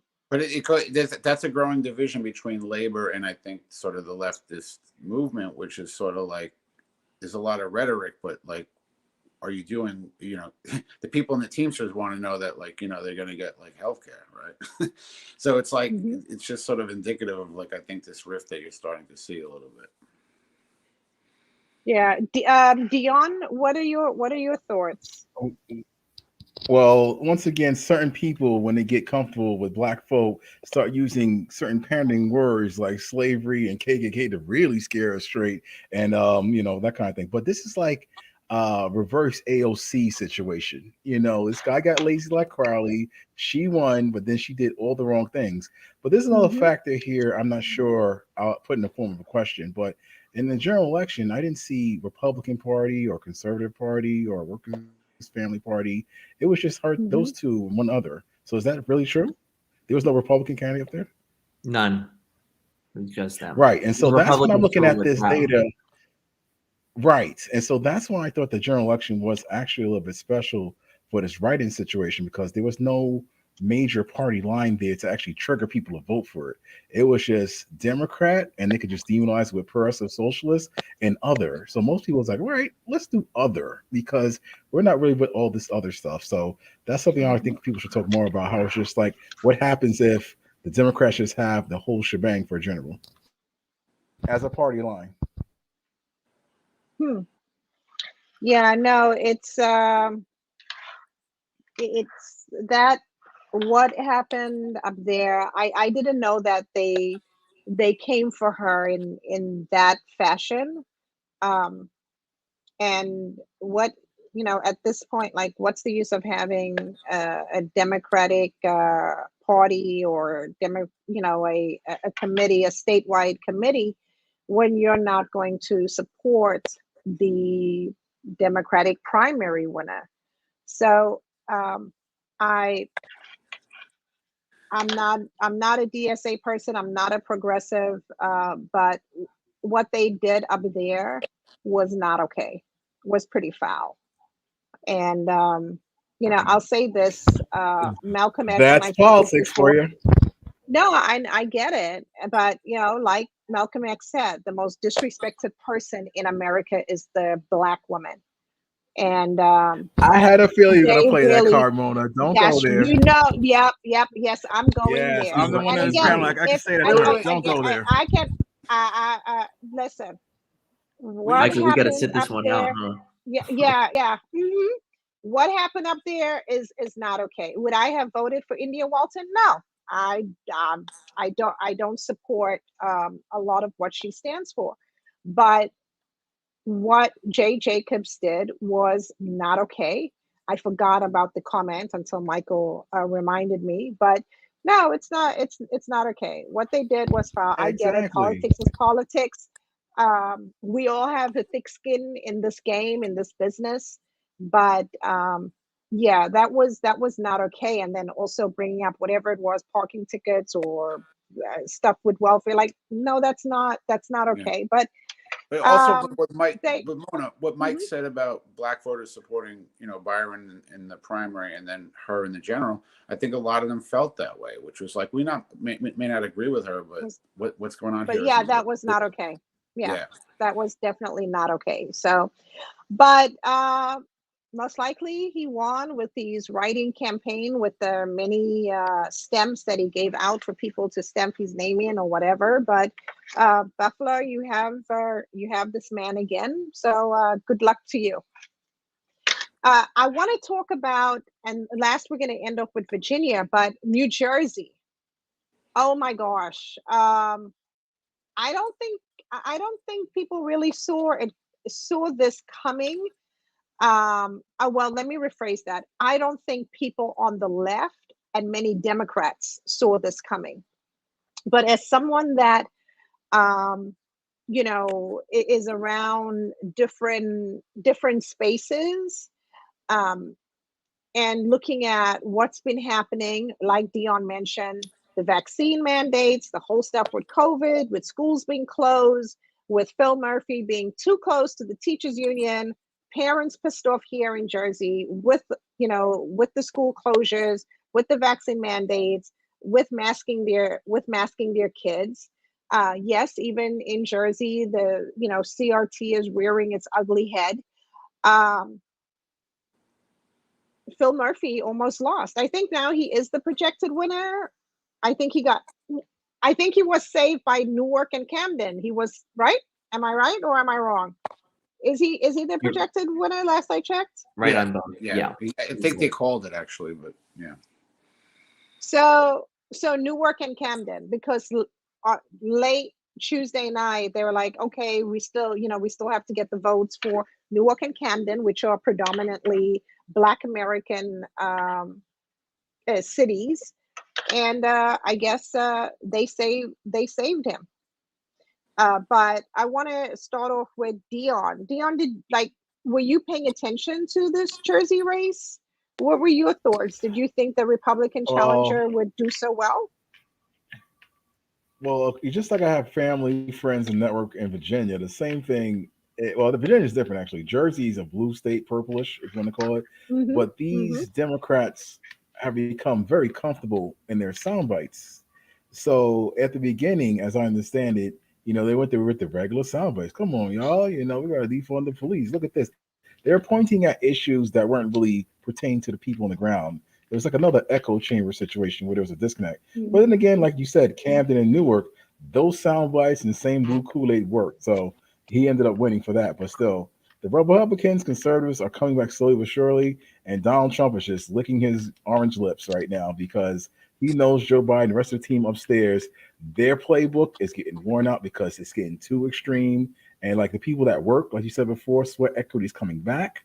All these freebies, COVID pandemic, mandates, CRT, critical race day, all these scare tactics, these issues that are affecting people personally, plus all the anxiety from being locked up with COVID and worrying about all those issues is really starting to show up at the ballot box.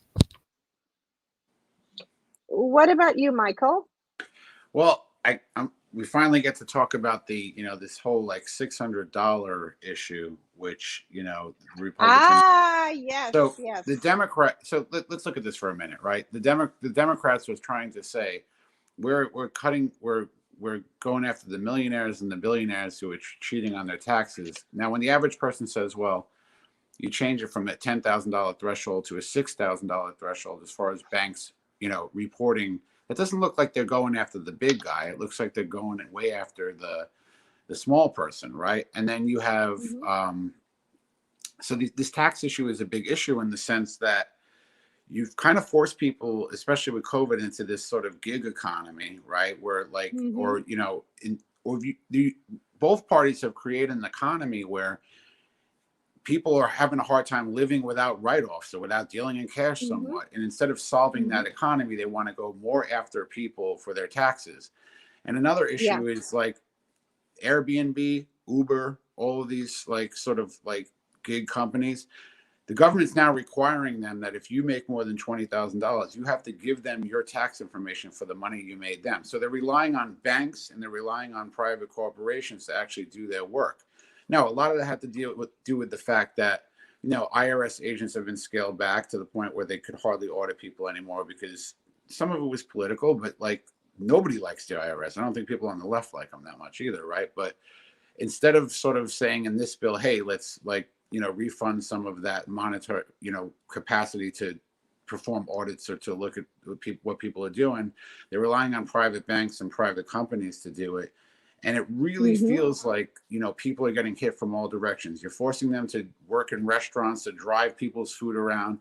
You're forcing people who work in trades to kind of like deal in cash, and because nobody can like really make it in this economy. You took away the homeowner write-off, and now you want to like lower the cash threshold to $600, which is like that people pay their babysitter $600. Like this isn't like crazy money, and they're trying to actually say that this is about going after the rich people, and nobody buys that. Like, and I think that they're trying to paint it as progressive, that they can look at these transactions. It's not progressive, and it just, I think people aren't paying attention to these issues, and the Democrats are just completely colorblind on all this stuff, and that had a lot to do because people feel like they're getting hit by all sides. Places like Virginia and New Jersey, where a lot of it is suburban, like this is the way this stuff affects people, you know. Mike, what's your thoughts on this? On what happened here in this Jersey race? I was definitely surprised. Not to sound naive or anything, but I was surprised it was this close. I definitely think there's a huge suburban hangover after Trump. You know, it's like I think a lot of people kind of temporarily, you know, threw in with the Democratic coalition and are now either staying home or maybe being like, hey, you know, what's Biden done or whatnot, and they're kind of switching back. And I think in Virginia is like a sneaky red state. Like there are a lot of we'll talk about that later. But in Virginia, you know, once again, kind of black voters say Phil Murphy. And while on the outside, he's got the establishment resume or whatnot, I do fancy him as like somewhat of a progressive governor. So this was, I'm glad he's still in there. But at the same time, it's like it just shows you that regardless of ideology, that across the country, basically, Democrats were put it through deep hell. And it's like him, I do think, because of some of his strengths, he was able to stay. But it just shows you how bleak it was everywhere, that even he was in trouble. Yeah, no, that's I hope that this is a wake-up call. Again, for the Democratic Party, a serious wake-up call. So I want to end with Virginia, with the Virginia race. Well, I can, Mona, I can help you segue. Watch this. The two words that resonate in both states across the country is this: gas prices. And that affected everybody across the board's bottom line. Gas prices went up, and people actually started looking at the policies of Trump versus Biden when it came to, stop exporting or stop importing gasoline and do it here, as opposed to getting our gas exports from other countries. And then again, the blockchain came up, where if you go into your local small businesses, even Subways couldn't get supplies when you try to get a sandwich, and all these little different factors of that. So they were hit as well. And I'll end with this: just for the minority community watching the media, what the federal level did with the Haitian community, the immigrant issue with that was also a thing that was projected in the media. And then on the same token, you had all the Afghanistanians come in here, and you got all these amenities. So the people, especially small businesses, minority community, they were hit with so much fear tactics and all stuff going on that were so counterintuitive to what the Biden campaign was coming in promising. Plus the Democrats getting so lax with it and saying, hey, we can just ride this wave. It really affected the polling sites. But on to Virginia. Yeah, no, onto Virginia. So, whew, I think, Dion makes a good point in the sense that Trump, like, really, when you talk about populism and you talk about sort of not being in foreign wars and you know, being less free trade and you know, talking about making products here and getting our energy here. Whether or not that was complete BS is not what matters. It's the fact that that message kind of resonated with people. And when gas prices begin to go up, and and people sort of say like, oh, I guess this has to do with these foreign wars in the Middle East and this and that, like it plays right into the Trump message, right? It just does, and it's true. Like, you know, I said it to my wife. I'm like, man, gas has gone up a lot since Biden's been president. Like, it's kind of crazy. It has. It has. But it's not his fault, you know. But that doesn't matter. Right. But you know, and which is probably why we should go to electric. But you know, but like the point is, like, I think that the Trump message, I don't think he necessarily meant any of it. I think, but you know, I think it resonated with a lot of people. And like Mike said, there's almost like a hangover. You know, it's almost like they're almost dizzy, right? Because it's like they felt like he really mishandled COVID, and I think without COVID, Trump wins. But you know, but now I think they're saying, "Wow, it feels even more." Me too. Yeah, you know, that's right. People are going to start wearing the T-shirts. Donald Trump was right. Well, go ahead, Mike. Well, the Trump scare tactics, they're going to keep. This is the problem. In 2021, like this nonsense doesn't really work. But the problem is that Trump, if he's basically able to stand up and speak somewhat coherently, is going to run again in 2024. So the Democrats are going to keep kind of falling into this fable for the next 2 to 3 years. And like, I'm going to be honest, I don't mean to be a pessimist. I think they're going to get slaughtered next year in the House midterms. I think it's like an absolute bloodbath. And Young Kin in the governor's race, he won Hispanic voters. You know, like that doesn't really get talked about. The only 3 Black women elected statewide in the South were all Republicans, you know? So like everyone kind of pinning this, being like, oh, this is like the sole result of like white angst. It's like, no, you're kind of letting the Democratic candidate and like their terrible messaging completely off the hook. We got to like stop talking about Russia and, you know, CRT and like all of these, like, just like you got to get back. I'm a broken record, but you got to get back to really the economy and jobs. And when you talk about like the Green New Deal, how that relates to infrastructure and how that relates to jobs, right? If people understood like kind of change and how that relate and how, you know, building our own products through green technology. Look at electric cars, right? Look at Tesla, right? I mean, like selling them to the world. Like there's a way to message this stuff that where you can be progressive and also resonate with a lot of people, you know? Well, the other thing also that I want to touch on, and I've touched on it in previous shows, and I think it had a huge impact on what happened in that Virginia race. And that is, you know, the mama and papa bears, my fellow education warriors down there.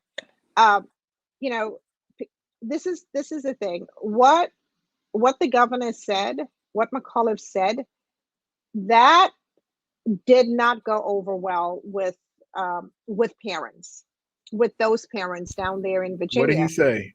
What did he say? Well, he said that you know, parents really shouldn't have a say in like what their kids are learning. Like, just leave it to the teachers. No, we're not leaving it to the teachers. Like the incoming Lieutenant Governor Winsome said today in a tweet, teachers shouldn't teach the kids what to think, but how to think. And therein, that right there is what it was. And those parents, they were angry. They were furious.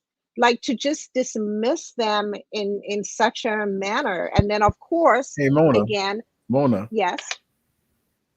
Don't forget, they're more clandestine in that. They're also domestic terrorists too. Okay. Yes, and that's the other thing that also didn't go over well, is calling them domestic terrorists. The parents, you know, protest, and there are a lot. Virginia is very hot right now because you have the issue at Thomas Jefferson Middle School. It's another, you know, kind of like our GNT Shasad issue. and they're not going for it. And unlike other places, those Virginia parents got really organized, and they have some great parent leaders, but they push back. It's kind of like the Asian community in New York City. They said enough is enough, and they push back. And then, of course, the COVID issue and the mandates issue, and they really underestimated the anger of these communities. And it wasn't just, in my opinion, it's not just like a white thing. Like, I know Black and Asian parents down there who were like leading, or who are still leading this fight.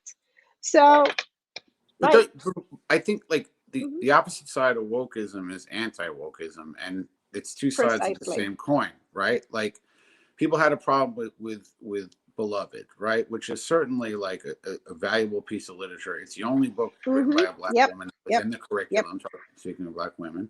And, a lot of people didn't like that. Well, look at Huck Finn, right? A lot of people didn't like that. Or I don't know if it was a lot of people, but because it had the N word. Yeah. Now, most scholars would say it's an indictment of slavery if you read the book and you really understand what Mark Twain's trying to say in the book, right? So, and it's the same thing with critical race theory, which no one seems to be defining very well, but both sides want to use it to manipulate voters in their own way. And, I think the main thing that sort of like, in both sides are trying to do the same thing, right? But the main thing that Terry McAuliffe made a mistake on was not only that quote, but I felt like when Chuck Todd asked him the question, do you think that parents should have a say, at least have a say in or have a voice in what their children learn? He kind of paused for like 5-10 seconds, and then he said, well, no, Chuck Todd said, do you think it's unreasonable on Meet the Press? And he said, well, that's not unreasonable, but they're trying to make it a law that we ban this book.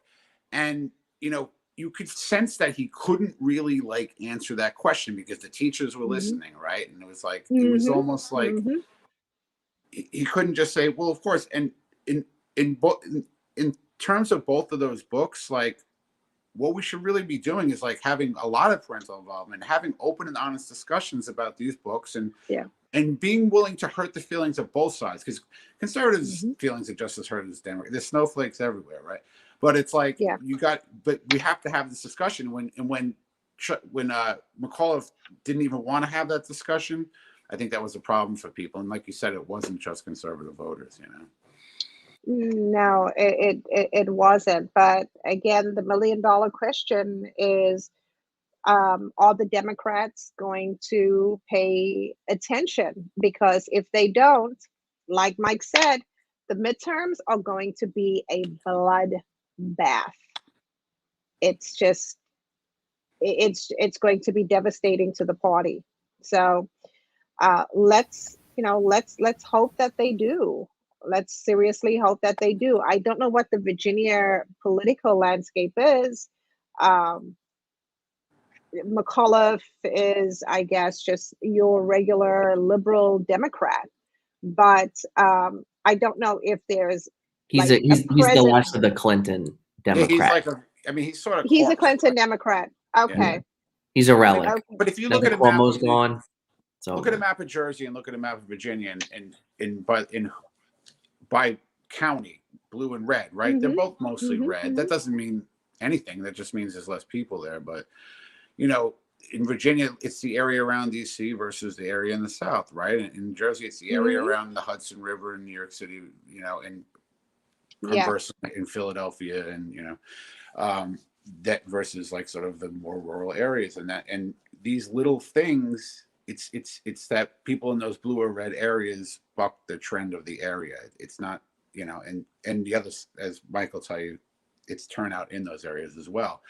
And these little, these races, even in these states, are not, even in the reddest and bluest states, aren't generally won by that many. I mean, if somebody wins a race by 10%, that's only a 5% shift. So this stuff really starts to matter, But let's not forget all the corruption in Virginia on the top. There was so much corruption in 2019. People don't forget. Well, clearly they did not forget there, and now they have Youngkin coming in, and I hope the Democratic Party learns from what happened in Virginia, and I hope they learn from what's happened or almost happened in New Jersey, and also look at Long Island. I just want to end with. Let me just add one thing, Mona. Mhm. Like I forget the last governor's name, but he got caught, with blackface. Ralph Northam. Right, and Oh. I forget who he said he was dressing as. He was one of the first rappers. I forget his name, but he was in. Who did he say he was dressing up as? I'll look it up quickly. Yeah, look it up for me because it's important. But black voters still supported him overwhelmingly, and again, it was because he was delivering bread and butter policies that they felt helped them. And again, like with people started pounding him away on an identity thing, and in a way, and you want to talk about white privilege. It's white privilege to vote based on like what somebody did in high school rather than what the policies are. And that like black voters like said no, and it like they're like, we like what he's doing, and that to me is like sort of like what's sort of everything that you speak about, Mona. Like that's sort of like was the epitome of it, that.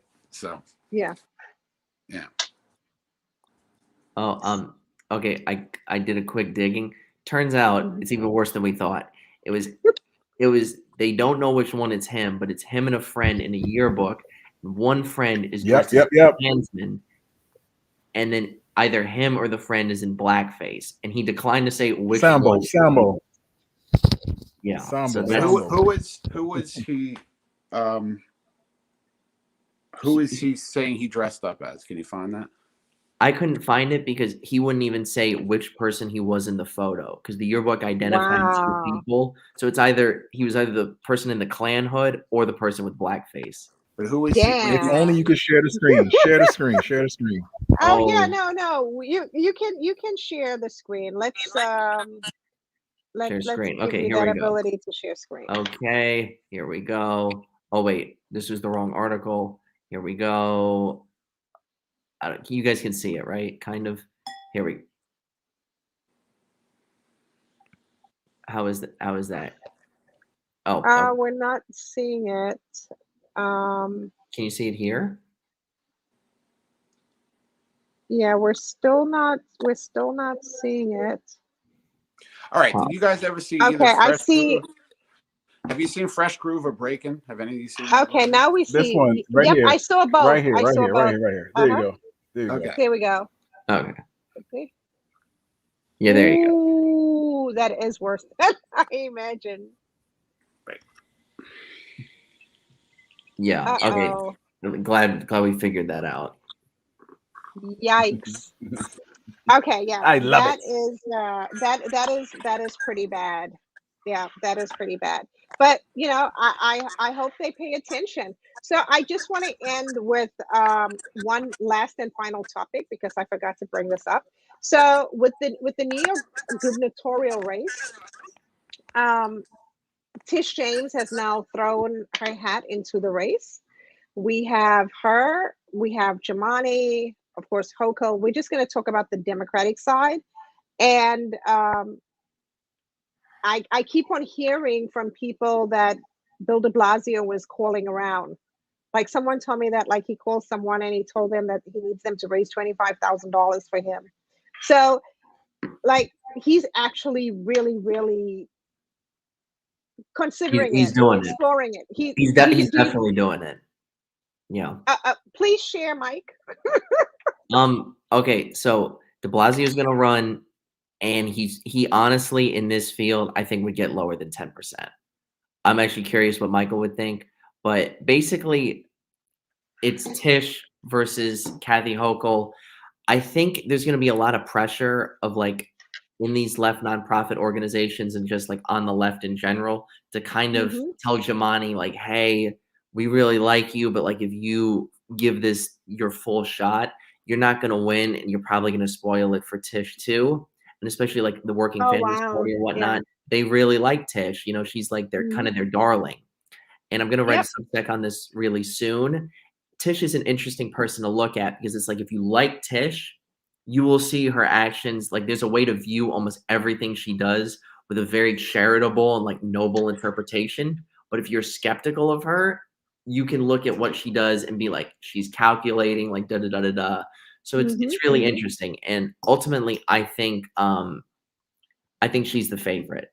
You know, I think she can peel a lot of the labor unions away. And especially if de Blasio and Giuliani don't really get any traction, or maybe she can tell Giuliani, like, hey, come along, be my lieutenant governor or whatnot. As long as she can kind of get him under her wing, I think she'll kind of cruise. Because, you know, Kathy Hochul win a lot of black voters. And it's like, you need that.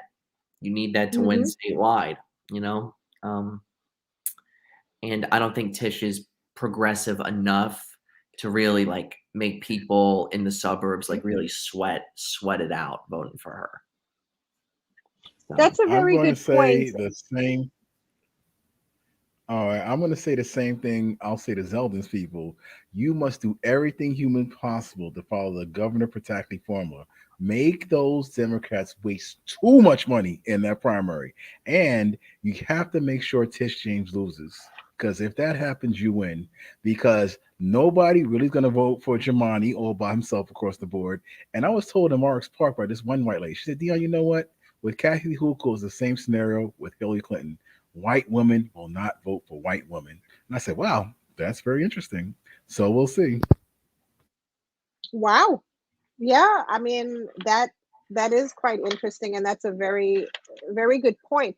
Coming back to Mike's point about the Working Families Party and what I call the alphabetical organizations, which are all of those so-called NGOs.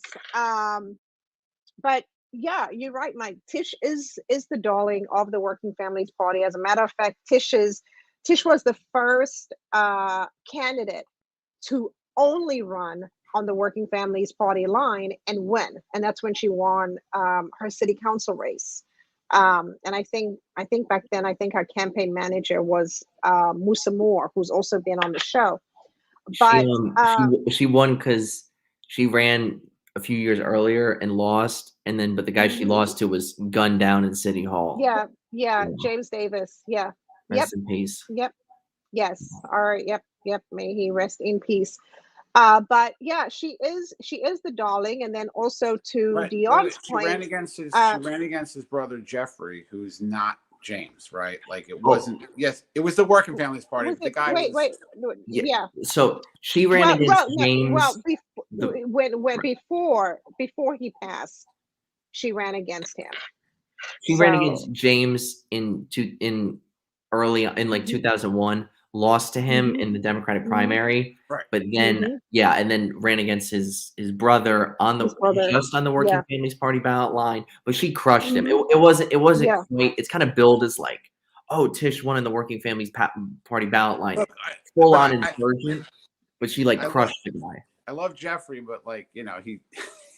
Yeah, maybe because his brother had just died, but he wasn't acting very stable at the time, and for a little while after that.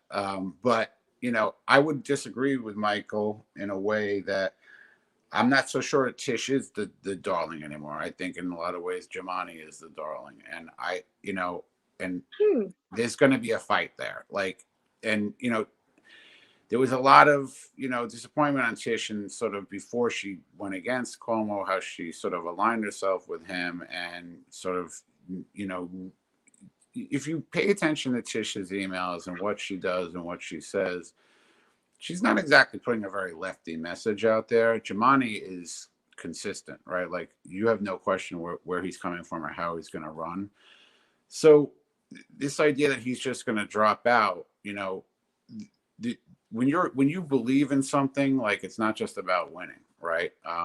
And sometimes when you can lose and keep your job, that's another thing as well, right? So if the three of them are in, I just think you're handing it to her. I mean, if you look at that ballot initiative on the voting rights and how the city lost that, how are you going to have three major contenders from the city who are going to inevitably get caught up fighting each other while you have, like, she's just running around the rest of the state freely, sort of laughing all the way to the bank. It's a problem. Something's going to have to break, and I'm not so sure it will. My guess is de Blasio goes first, because they're going to keep polling, and he's going to see, like, there's just no way to do this, you know.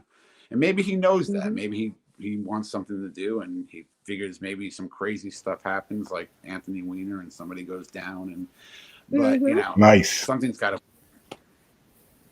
By the way, if Kathy gets Kathy gets 25% of the city and she dominates everywhere else, I mean, it's almost like a romp, right? That's right. And all these candidates from Brooklyn, all three of them, Right. Jumaane, Tish, and de Blasio. But on the same token, Hochul's pissed off a lot of people with these mandates. She's pissed off a lot of people with this extra criminal bail reform, letting everybody out in the streets. I'm now, not talking about everybody's having a hard time enjoying.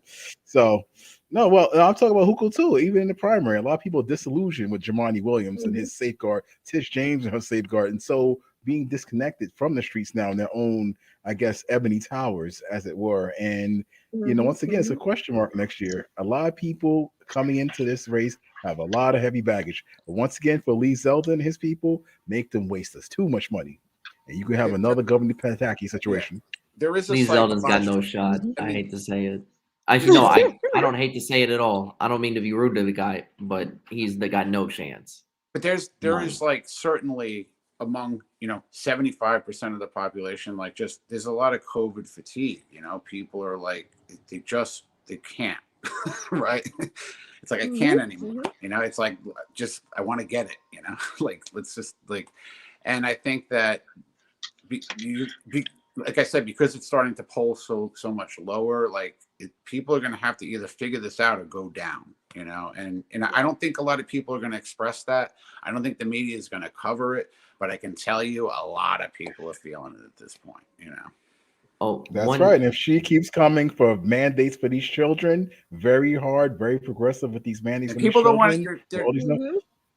These are people's children, right? And you're injecting them with a hardly tested. This isn't a measles vaccine this isn't stuff that kills you at a much higher rate with vaccines that have been around for decades. This is like, we just came up with this last year, and let's put it into your child's body. Like, it's just, I don't care how progressive or liberal you think you are, like, you're a parent, you know, and you're going to say, like, I'm not so sure I want to do that, you know.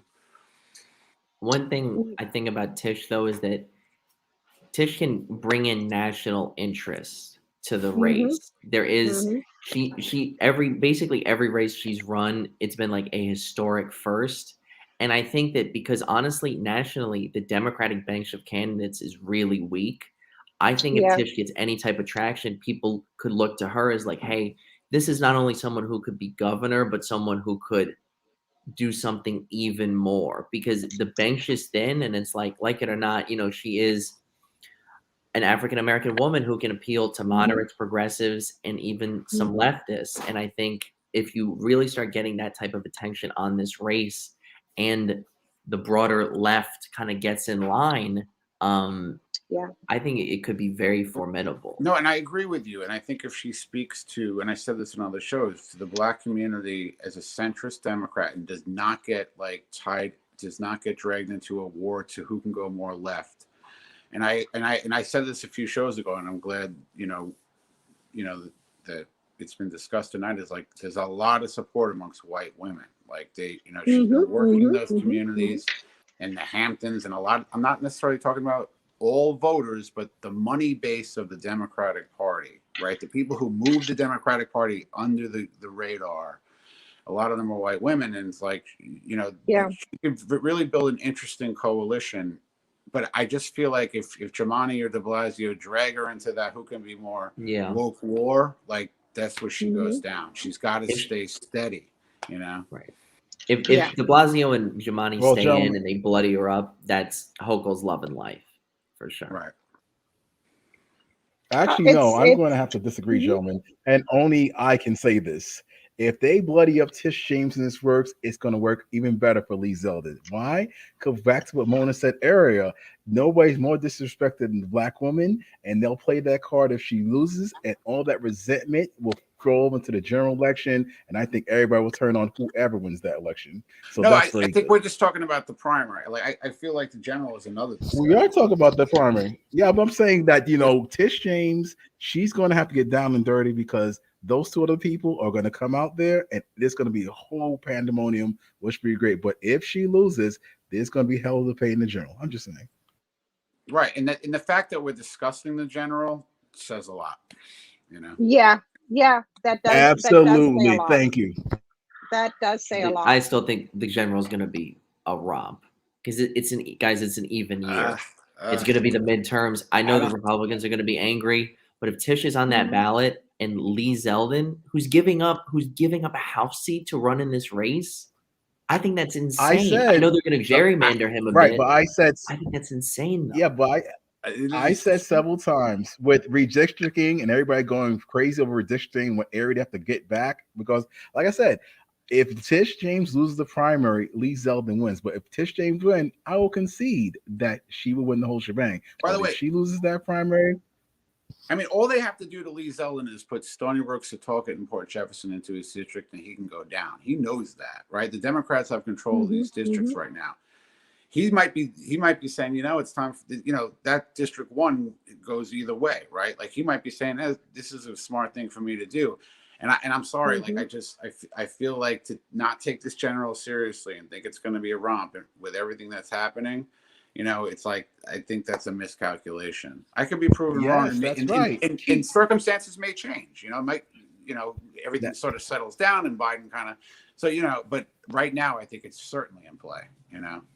That's right. Think the general is not that serious. Go to sleep like they did this time. Let MS-13 go crazy, and then you'll get another nice O'Connell soulful upset. That's right. Don't even think about the general right now. Let's keep that hush hush until whoever wins, everybody gets all crazy and all right, we did it again, y'all, and gets nice to sleep. Overconfidence, gentlemen. It's going to be interesting to see what's going to happen next. When De Blasio announces. The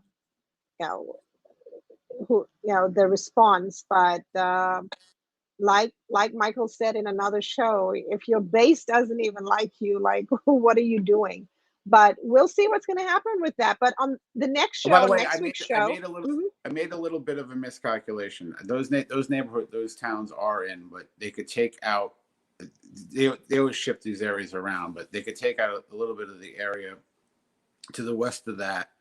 And then just completely change the dimension of that district. And I think could they take out like Brookhaven and whatnot? Yeah, but what is Brookhaven? Like Brookhaven is those three towns vote as much as the rest of Brookhaven, and they're Democratic, right? And then you cross over into Smithtown, and it's very Republican, and you go into Kings Park, and it's not until you get to Northport, Huntington that it changes back Democratic. So they can play with 2 or 3 or 4 of those towns, and they always do that, by the way.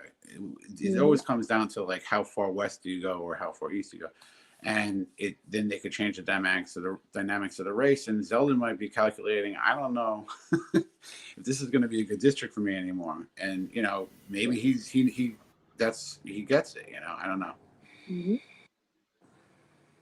It's going to be interesting to watch. Next time we can delve more into the Republican side of it, because I think most likely Rob Astorino is going to jump into this race.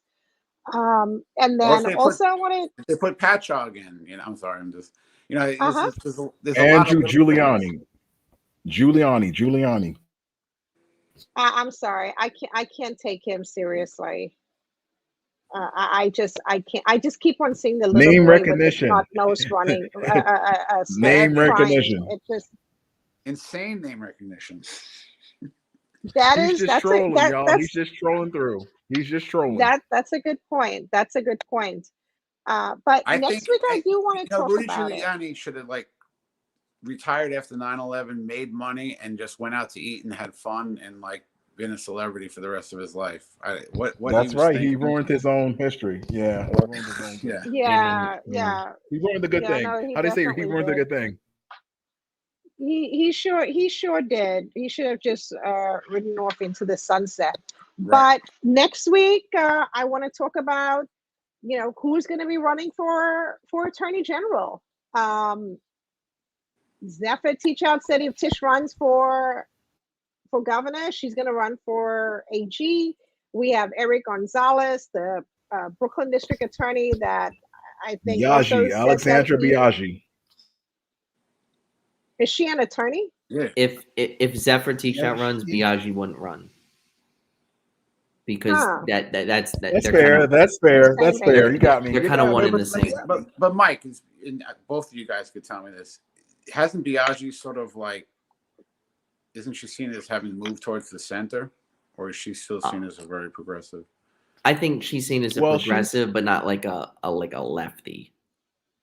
I mean, she has her grandfather's granddaughter, and she did do well in the Throgs and that, right? Am I wrong? But no, here on the ground in the Bronx, she's losing a lot of favor fast. And there's a disconnect between her and her grandfather. From these old school people in Riverdale, the Throgs that are around, she's not delivering the progressive message. Doesn't work for these people. They're intelligent. They have income and everything. So she's going to have to do something else because we need redistrict these lines. Somebody else is going to come in there and maybe pull an upset.